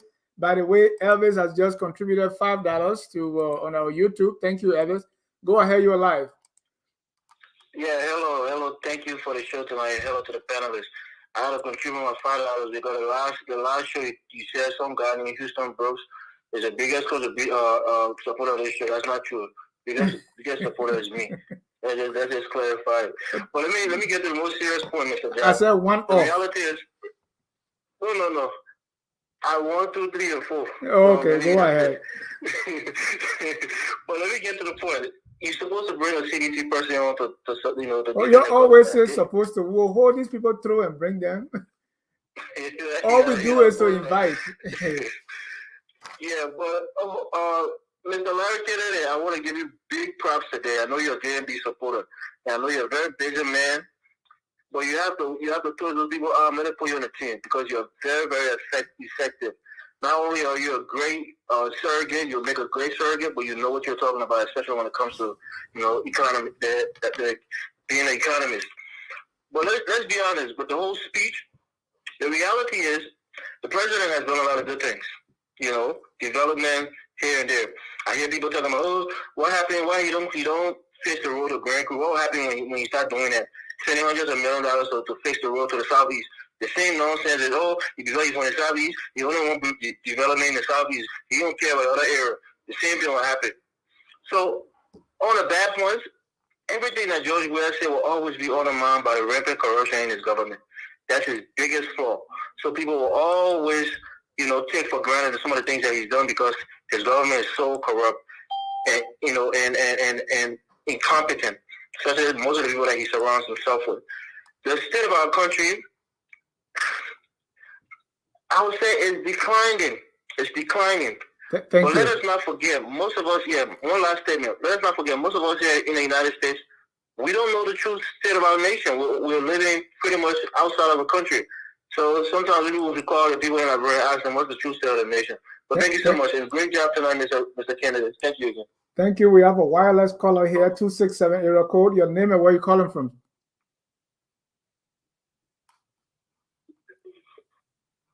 Go ahead, caller. Your name and where you calling from? 9182. Are you talking to me? Yeah. 267 area code. That's you. Yes. Okay. This is Kalavo Gong. Thank you. I don't have much to say. I just wanted to add my voice to what Larry said earlier about the exchange rate. Because that has actually been mind-boggling to me. That every time I send money to Liberia for almost 3 years, for the past 3 years, when I ask my son, before I send money, I'll ask my son, what's the exchange rate today? It's just 150. It can't go up, it can't come down. I mean, it just go against the logic of the market forces. I mean, the demand remains the same. The price remains the same. What kind of economy is that? So I was happy when Larry picked on this, because my son and I falls on this all of the time. I said, look, you're not telling me the truth. How can the exchange rate continue to be 150? So that was kind of striking to me when you talk about it. Actually, I just want to make that point. You know. Thank you, Mr. Gonglo. I'm going to tell my son, one professor supported what you been telling. And what is the state of the nation, Mr. Gonglo? I would say nervousness. It's the state of the nation is nervous. Let me take my next caller here. That's Mr. Let's go to Mr. Houston Brooks. Mr. Brooks. Yes, sir. I'm in the gym, definitely, but let me say this quick. So yeah, it's Mr. Brooks calling from Honolulu, Hawaii. To tell my buddy, Mr. Everett Morris, to leave my name out of his mouth. But look, quick, the state of the nation, our nation like we are is fragile. That's my word. Fracture? The state of the nation is fragile. It's fragile. Okay. And it is both the responsibility of the administration and the opposition to be blamed for where we are today. And you, the panelists, every single one of y'all, nobody seems to care that the state of the nation address was given outside the provisional date by the Constitution. Y'all can't be paid for the little things. You can't be paid for in big things. And Liberia will continue to be the way she is. That's all. That's what she said. Mr. Brooks, you said it was given outside the constitutional date. I didn't get that. Yes. What is that?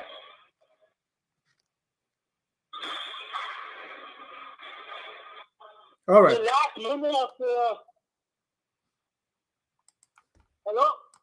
Yeah, let me go to the next caller. Yeah. Okay. Good. Thank you. But look, that's my 2 cents. Thank you. Let me take the last caller here. Caller, your name and where you calling from. Kawi JJ. Hey, Dennis, how are you? This is Duke. Good. Your name and where you calling from. This is Duke, Dennis. This is Duke. How are you? Oh, Duke, go ahead. Yeah. All right. The Great. public policy guru. Thank you, man. Look, it's great to see the fellows on here discussing. I wish I caught on a little early. I've been slammed with a lot of grad work, but that's okay. No, Duke, that's not true. You've been posting over and over. Yeah, you've been posting. That's what I see. No, I have actually. I want to commend. I want to commend FOL for always, stepping in and having these discussions. I think it's still great. You guys have created a model that's exceptional, and I must recognize that as well. Thank you. Fortunately, after 60 days of the Weah presidency, I was fortunate enough to have been the first individual on the platform to discuss the government progress. Yeah. And if we go back to that discussion, one of the things that I highlighted was that the government had no plan. And I pushed for more clarity in terms of the so-called pro-poor agenda. When Professor Larry talked about market forces, when we go deep into the economics and you talk about free markets, you talk about trade, imports, exports, and all of that stuff, those stuff will only make sense if you're talking and speaking those language with a government that actually understands what it's doing. The president tells you about exchange rate, and he tells you that it's been there consistently this way. Tells you that the president knows nothing he's talking about. That's been the thing. So just to add on, all the fellows I've spoken here, look, I've reached the point, right, Dennis, and truthfully in my heart, the Liberian people have a clear-cut mandate during the next election. They can continue to fall for the same old thing that they've witnessed over the past 6 years, or they can make a radical turn to change the direction of the country. But if we're talking about the state of the nation, this country's been dead since the first 60 days of the Weah administration. It has never recuperated. We have poor economy, we have a terrible leadership, and we have people in that country who still do not understand the direction that this government is going in. So we're at a total peril, and hopefully, it is my hope that people in the opposition who have been supporting individuals that are part of the same field system can understand that for us to change those things, the professor talked about economy, free economy, whatever it is, and that market forces and that. For those things to work, for Liberia to be the kind of economy that we envision it to be, it has to come from somebody who is outside of the system that we're used to. So we need a radical economic shift driven by somebody who is proven, somebody who understands vision economics, and not the same characters who've been part of the destruction that we continue to critique. So great show tonight. Just wanted to chime in quickly, and hopefully we can continue to educate our people as we move forward. Thank you again, Dennis. I appreciate it. And Bob, like you did a brilliant job. I want to acknowledge that as well. And is Mobile your fellow partisan? You got a full disclosure, dude. You said more about my fellow partisan, yeah. Professor Larry Ken and myself in the opposition too, so we're good. All right. Thank you. Let me get the really last caller here. That's Dominic Doe. Yeah. Dominic, go ahead quickly.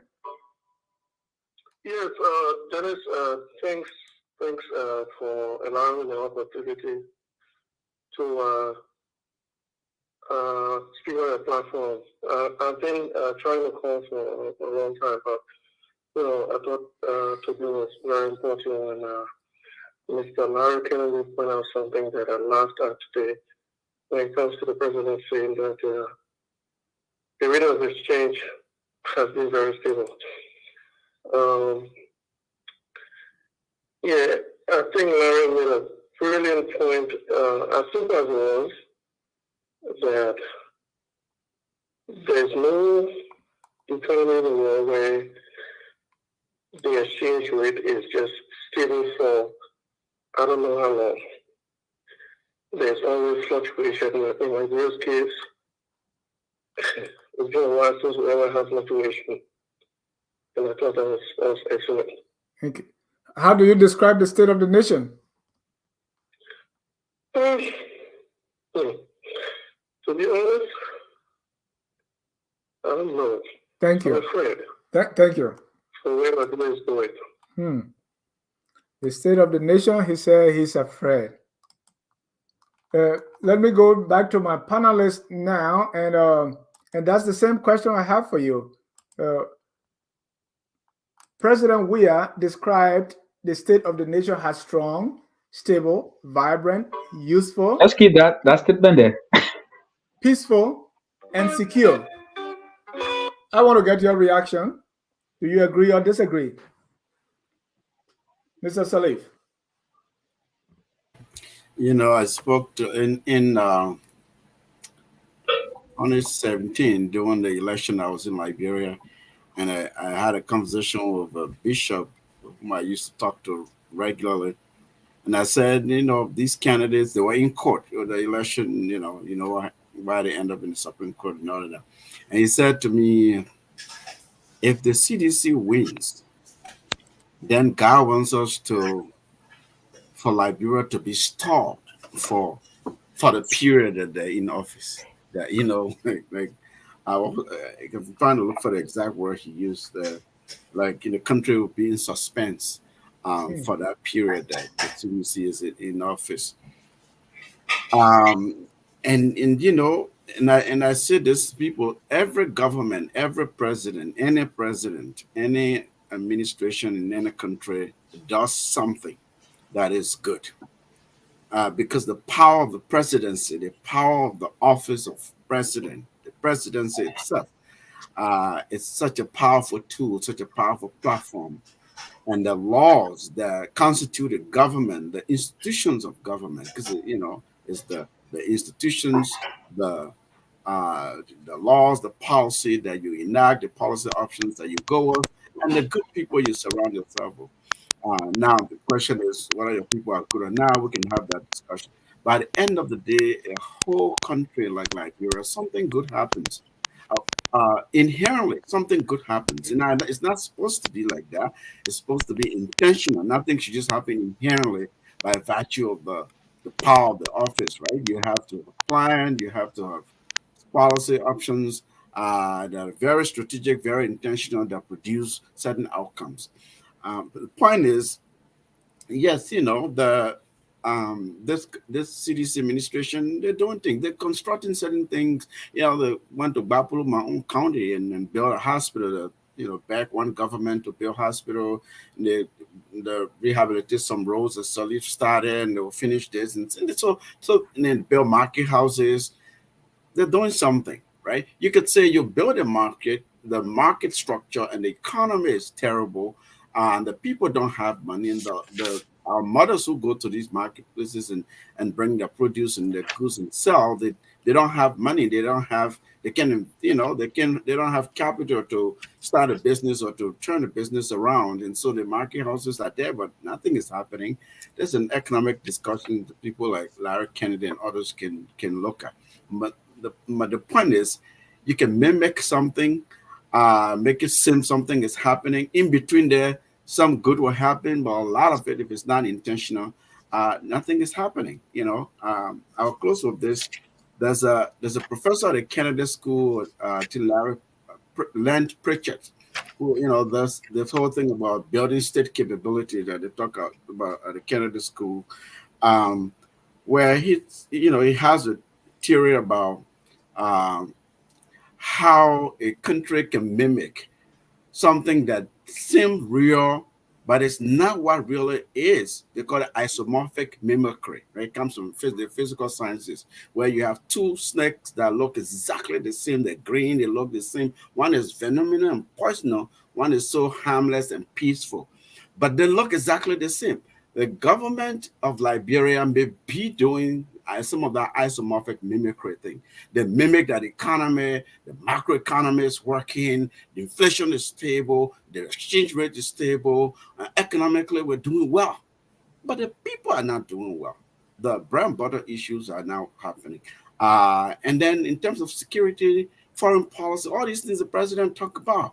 We received a diplomat from this country and that country. We don't understand what It is the direction of Liberia's current foreign policy. And what is it bringing to Liberia? It's anchored on what kind of domestic policy. Those are the kinds of things that we're asking questions about. Well, you heard it, Mr. Salif. So to me, the state of the nation is really in suspense. You know, it's fragile. If you want to really, take it out of that suspension, it's fragile at best to me. And it's a scary situation. The president even himself tried to talk about that fragility a little bit and say, well, young people, we don't want to go that route. But we have a very fragile situation on our hands. You talk economics is fragile. You talk rule of law is fragile. You talk diplomacy is fragile. You just the social safety net problems, basic goods services, that social contract with the people is very fragile. Thank you. Let me go to Mr. Mamba here. Mr. Mamba, the president described the state of the nation as such. What's your reaction? Well,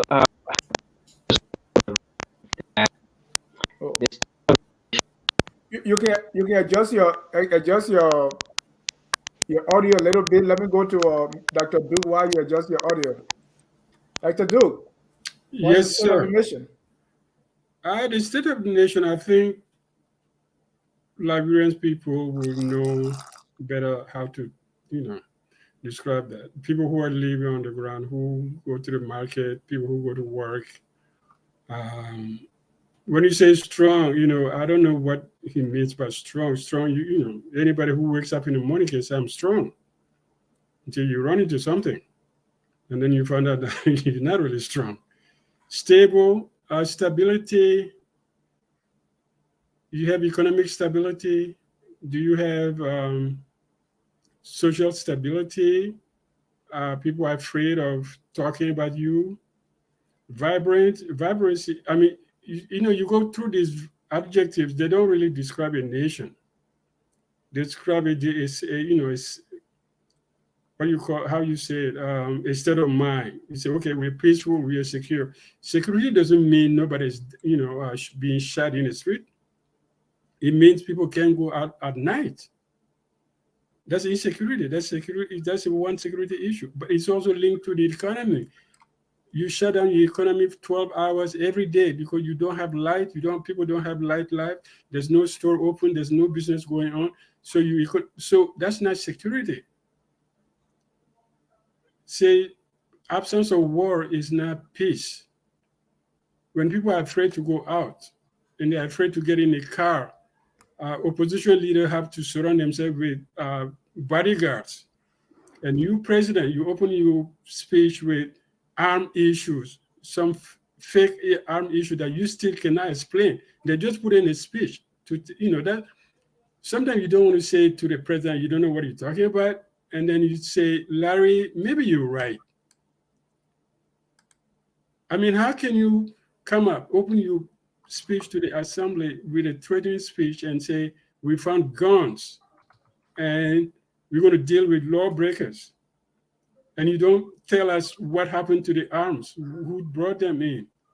Just say, put that in there, hang in there. That's a scary thought. And thinking that sending Liberians to go back to the LPA, where you go to, quote unquote, to the Lebanese men to get your paycheck, that's not progress. That's going back to the 19th century. And talking about, Dennis, thank you, man. Thank you. Thank Larry? You. I think he accomplished his aim. His partisans will sit down and listen to this 3-4 times. They quote everything, he put it down. Saudi Arabia is going to do this. And one thing I had taken note of. A president does not go in a national speech and say, the Secretary of State of another country praise me and say, you're doing a good job. That was the low. You don't make that president. If you need that kind of, how you call it, if you need that, then you have a problem. Our president, in a national speech to the assembly, said the Secretary of State of a foreign country congratulated me and said our links will be stronger under my presidency, say I'm the best president. It's scary thought. Thank you. But can the Really? president also make an appointment in the State of the Union to talk about the head of the MRE, Manuel River? And it goes on to congratulate the country director of UN for creating a justice system, a new justice dispensation. I said, you controlled the UN at the beginning of your speech, although you were started with ECOWAS, but you started with Sweden, and then you came to ECOWAS. And in the middle of the speech, you say you thank the country director of the UN. That's a petit fonctionnaire. You don't put that in a national speech. I have 2 pages of this, so I'm going to let you go on. I'm right here. I'm listening to it. Thank you. Thank you. Momba, is your audio now? Let's try that again. I think my audio is better. All right, go ahead. The state of the nation. So, in the first place, there's something we need to recognize here, gentlemen, is that the state of the nation was delivered 1 week late. Because according to the Constitution, specifically Article 58 of the Constitution, the president is expected to deliver the State of the Nation every 4th working Monday in January of each year. Certainly today is the 5th working Monday in January. So that speaks to where the state of the country is. So Mr. the state, the excuse that is that Monday, the first Monday was a holiday, right? Because New Year fell on Sunday, so that Monday, that's when New Year was celebrated. So it was not a working Monday. What part of the Constitution says when a holiday falls, then that automatically means you should push everything forward? But anyway, I don't want to go into that. I'm not a lawyer. But let me come to more specifics. The state of the economy, the nation is weak. Insofar as the economy is struggling, our people cannot afford to feed themselves. The state of the nation is weak insofar as there is massive unemployment in Liberia. The state of the nation is weak insofar as there's insecurity, there's no pipe and water, there's lack of electricity. Our people cannot live decently, they cannot make decent earnings. The state of the nation is terribly weak and crumbling insofar as a few people in the government are enjoying on the backs of the rest of the people. The state of the nation is terribly bad insofar as our people do not benefit some of the principles of good governance, which are responsiveness, participation, and security. I mean, a whole host of things that are not happening. The state of the nation is terribly bad insofar as our daughters, our mothers and sisters are being raped, and there's no justice for them, and perpetrators of rape and some of the heinous crimes against women are being protected by this particular government. The state of the nation is terribly annoying and unacceptable insofar as Nathaniel McGill, Serena Seaforth, and Bill Traore are all in Monrovia and living very well, even though they stole from our people, that our most respected international partner recognized them as a pariah. The state of the nation is horrible insofar as even prisoners at the Monrovia Central Prison are in overcrowded conditions. They are not being fed. They are dying of preventable and curable diseases. The state of the nation is very horrible and unacceptable insofar as Mr. Weah can live large, drive nice cars, and our people do not even have access to their homes all over the country. The state of the nation is very horrible insofar as the president does everything he can to divide our people.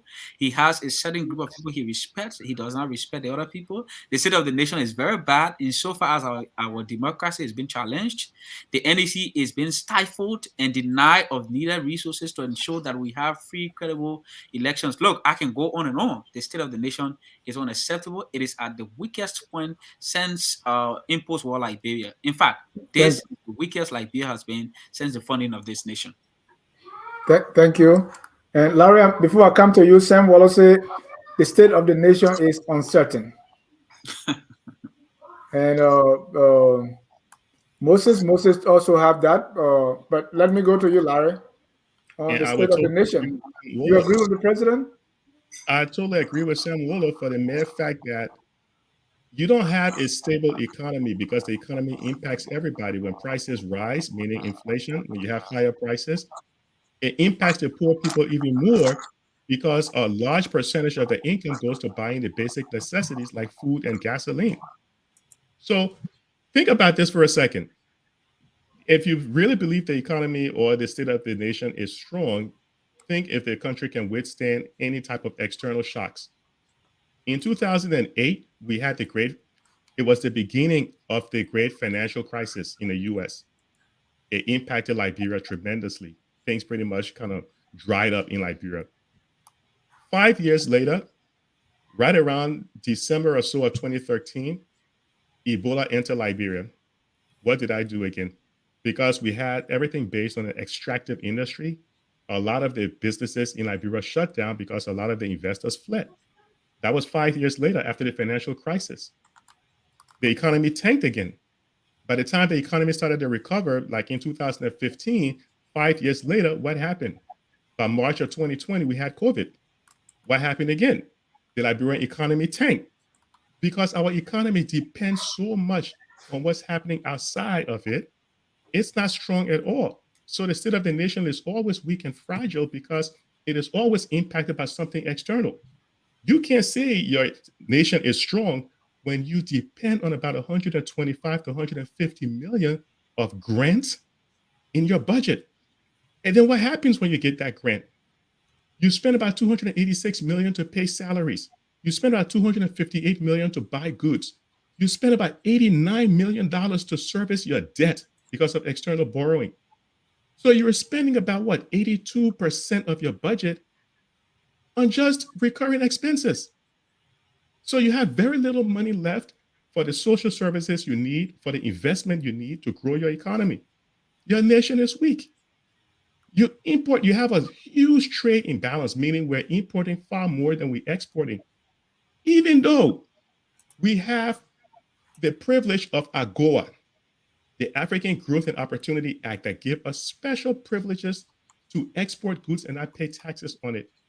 But still, we're not able to create the infrastructure or the industry in Liberia to do these things. Why? Because the people who are running these things do not understand that no economy can grow without a strong financial sector. When I said that, the Minister of Finance thought I was kidding. He said, no, even one of my own men, Lester Tenney, said, no, the Liberian economy grew back in the 60s, but that was growth without development. And we know there are people who wrote about it. And that's not what we're talking about. We're talking about a consistent growth in the economy, and you need a strong financial system to do that. So when the president mentioned in his speech that, we improve our credit ratings, it caught my attention. I'm like, oh, wow, this is great.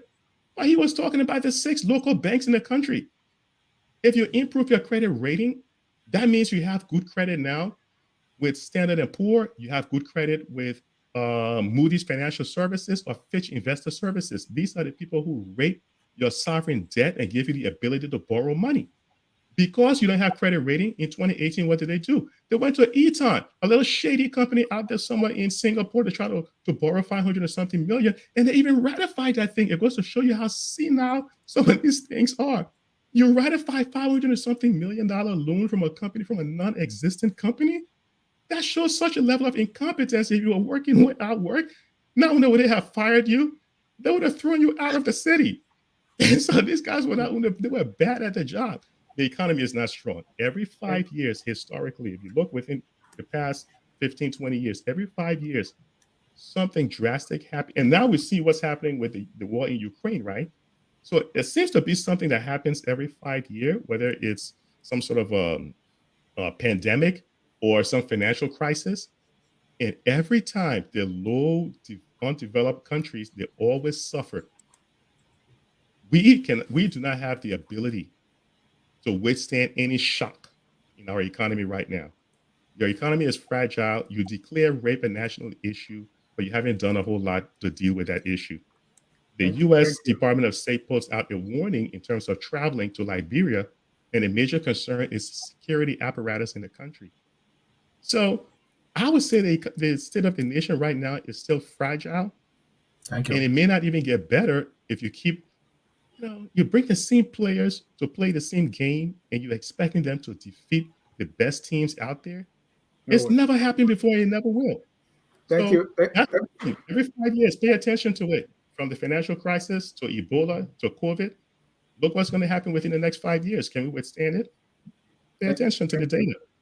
Definitely, we're going to be back to talk about the analysis of the opposition response whenever it comes. But tomorrow, don't forget, tomorrow is going to be the hour of politics. Mr. Anthony Sear is going to be here with the hour of politics at 1 p.m. tomorrow, Eastern. And also at 8, I'm going to be here with some professional nurses to discuss the impact of fake nursing degree scandal on the nursing profession, healthcare as a whole. The nurses will also tell us the journey into the nursing profession. In other words, what's the right way when you want to get a nursing degree? You don't want to miss it right here on Focus on Liberia. And I am going to be here as the host. Mr. Sear. Dennis, we want to announce that Houston Brooks has donated 200 United States dollars. We want to say thanks to Mr. Brooks for his general donation, and we encourage others to chip in. As you know, we are expanding our operations in Liberia. We want to be able to have reporters reporting from the counties, especially this election year. Chip in. FOL is raising funds now, all the way to the 18th of February. We appreciate anything you chip in with. Then is talking about whether or not the state of the union of the nation is strong. I would say it's just bad, very bad, for everybody to agree that it's bad. If you look at a Zogo crisis in the country, the young people represent the future of our country. If you look at education from the primary level, people even in high school, it's like we are done completely right there. We as a country have to really decide what we do now. It's not what we do tomorrow. So we are in a very bad shape. The leaders of Liberia tomorrow are the people we see in the streets today selling cold water. Now imagine who we are now and how helpless we are as a nation. Look at the leaders we have in our country today. Look at the sycophancy that we've seen. This sycophancy is not new, but this one is more dangerous. And people do it because it benefits them, and they don't care what I benefit the country. We are in a bad shape, and it is not in any shape to scare anybody. We have to accept that the state of the nation is just bad. And imagine if we didn't have a diaspora base that will be contributing in that economy $400 to $500 million a year. What will become of Liberia? Since the government took over, it happened in previous government, of course, there has been consistent budget shuffle. We were told there was a budget surplus. Mr. Twevin said admitted that was a lie that he told. If you look at security, it's just bad. People are dying. We see bodies in the streets. Some people don't want to believe it. That's true. We can't even account for people being killed under mysterious circumstances. Nothing come out of it. I don't want to bore you with rape cases. So the nation is in a bad state. The nation is dependent on foreigners. If you listen to the speech today, foreign partners. Let the president just tell us we're backing other people to give us money. This partners thing is trying to be diplomatic about it. We are a begging nation, and what we get from the begging is not even enough. The state of the nation is just bad. We can make it better if we agree first that it's bad and we decide to do something about it. Dennis, what is the state of the nation? My question to you, what is the state of the nation? The state of the nation is Kabayeno. What does that mean? Well, what can we do? What do we do at this point? Kabayeno, is that global? Well, it's a Liberian language. We also want to thank Caroline Wallo, who donated $50. Thank you. We appreciate your donation. I also want to remind you that every Tuesday at 7 p.m. we have Abby Tyler's Healthy Living. This is the only place that we discuss health, right? So Abby Tyler is our FOL health contributor. She's here every Tuesday, 7 p.m. to discuss health, and wellness. Join Focus on Liberal Abbey Tyler's Heavy Living every Tuesday at 7 p.m. And you'll thank me that you did. Well, gentlemen, I want to thank all of you for coming and sharing your analysis, expertise, and your views on the state of our nation. For 33 seconds each, let me get your concluding statement, and we will call it a day. Let's start with Mr. Kesali from the ANC.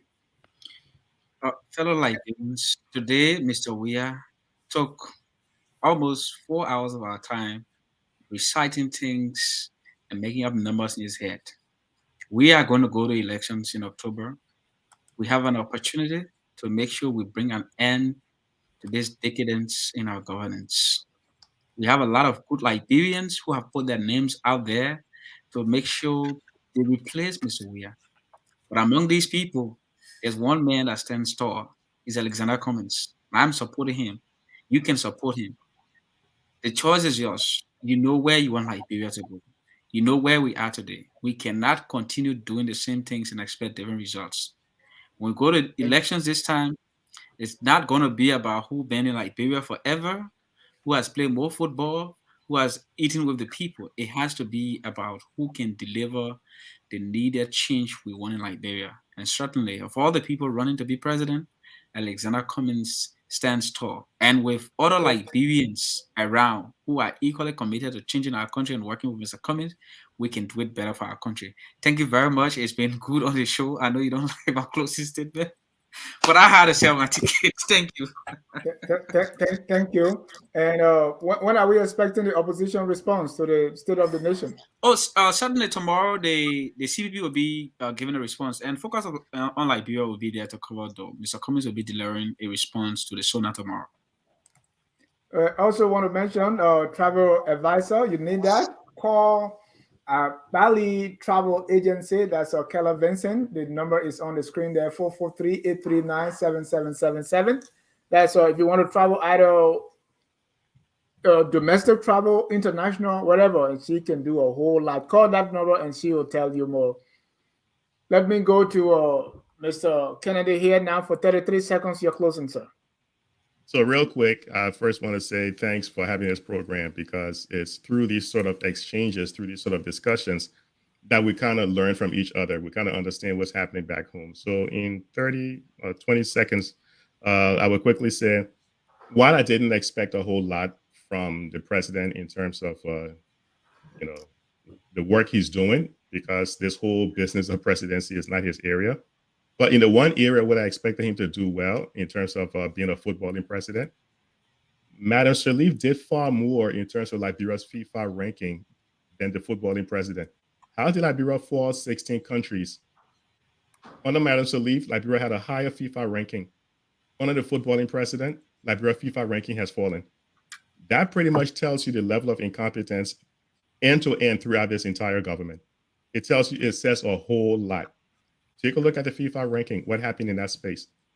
So again, Focus on Liberia, really appreciate you guys. And again, I highly recommend folks will in fact join Abby. I've been following Abby's program, which is so important, especially for, Black folks. We don't kind of eat healthy, but it's so important. If you listen to her program, you will learn a whole lot. So I definitely support and ask you guys to also watch her program as well. Thanks, Dennis. Thanks, Anthony. Thank you so much for that plug. Mr. Sirleaf, you're closing. Yeah. Mr. Sirleaf, before you go, we want to announce that Dominic donated $20. Dominic, we want to say thanks for your donation. Mr. Sirleaf, go ahead, sir. I think the donations are on a roll tonight.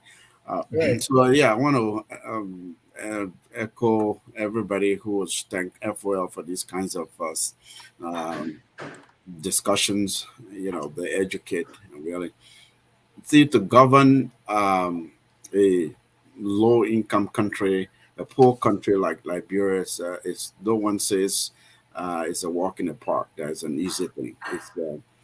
It's a complicated thing, but it can be done. And a leader can be anybody. You can be a football person. You could be, an economic expert. You can be a political person. the team you identify, the team you organize, your sample you put together, the types of solution search you engage with, I think that's what makes the difference. And that's what has been troubling to me. So constitutionally, a State of the Nation address, like everybody said, is a report back to the people through their Congress, through their elected representative on the state of affairs of the nation, on how you've governed the country, how you've managed the resources, and what legislative agenda did you put in place to help you accomplish those goals. We saw an attempt at that, but in my estimation, I think a lot of it really came short of expectations. The president himself said, we have delivered on most of, he could not even put a hard number on it. And so that to me tells you that it's difficult for them to really put a figure on what they've done to make it tangible for the Liberian people. It was a difficult speech. It didn't have a clear direction to me other than political, and that was troubling because this is a constitutional duty, and I think that the president fell short on that. Thank you. Dr. Dukley?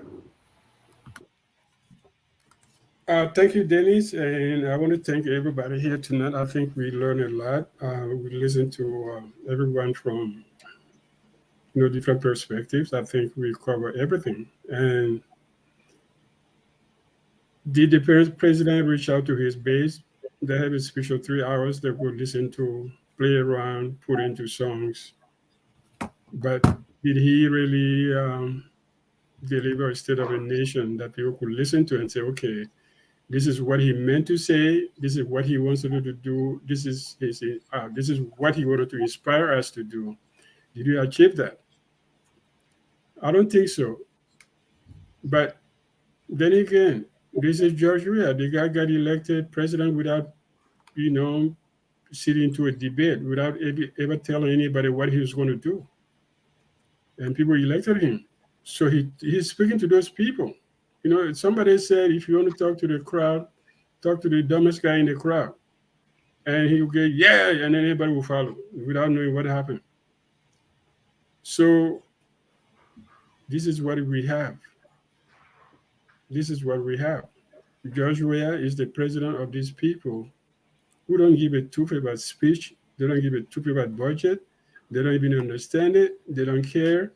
And he has enough people around him to push him into that direction because they're benefiting.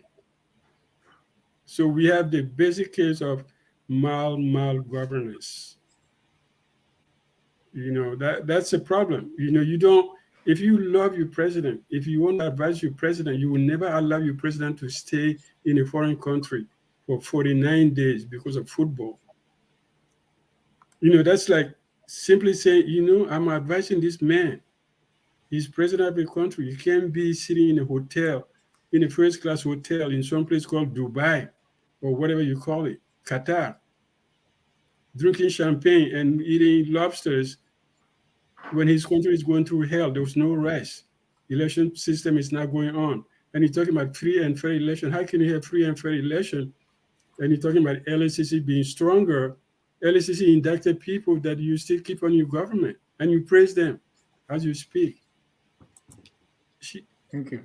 The whole issue, can we get this man to think about the presidency?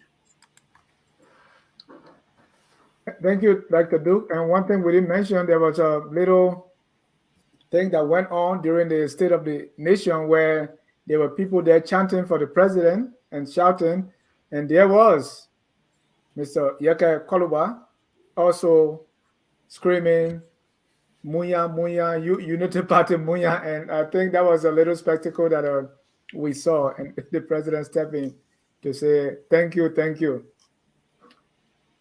Mr. Sia, you like that, right? I mean, I like the political interaction there. Another thing I like was, the president pausing the speech, trying to speak to the ordinary man when he took water and said even the card needs fuel. It was a human moment. I think it was a good thing. Either way you look at it. And Yeke Koluba, I mean, this man is ANC. I thought he would have Said CPP, boy. He said Unity Party.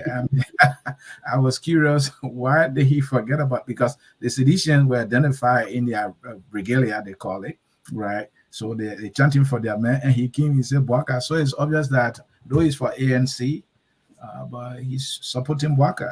I don't know where that came from. Maybe he didn't put some thoughts in it. Maybe it's the conclusion that Bwaka is the guy who can beat Weah. Maybe politics in Liberia is very fluid. That's why. Yeah. So. But thank you, gentlemen, again, and thank our viewers for watching. Always focus on Liberia, where we educate, we elevate, and promote all things Liberia. And you all agree that there is nothing like this on the planet since 1822. On that note, whether you think the state of the nation is strong, is weak, is fragile, uncertain, or in suspension, we are all Liberians. What we need to do now is to do our very best to make this country the glorious land of liberty. Have a good night, and God bless you. We are Liberians. Liberia is our home.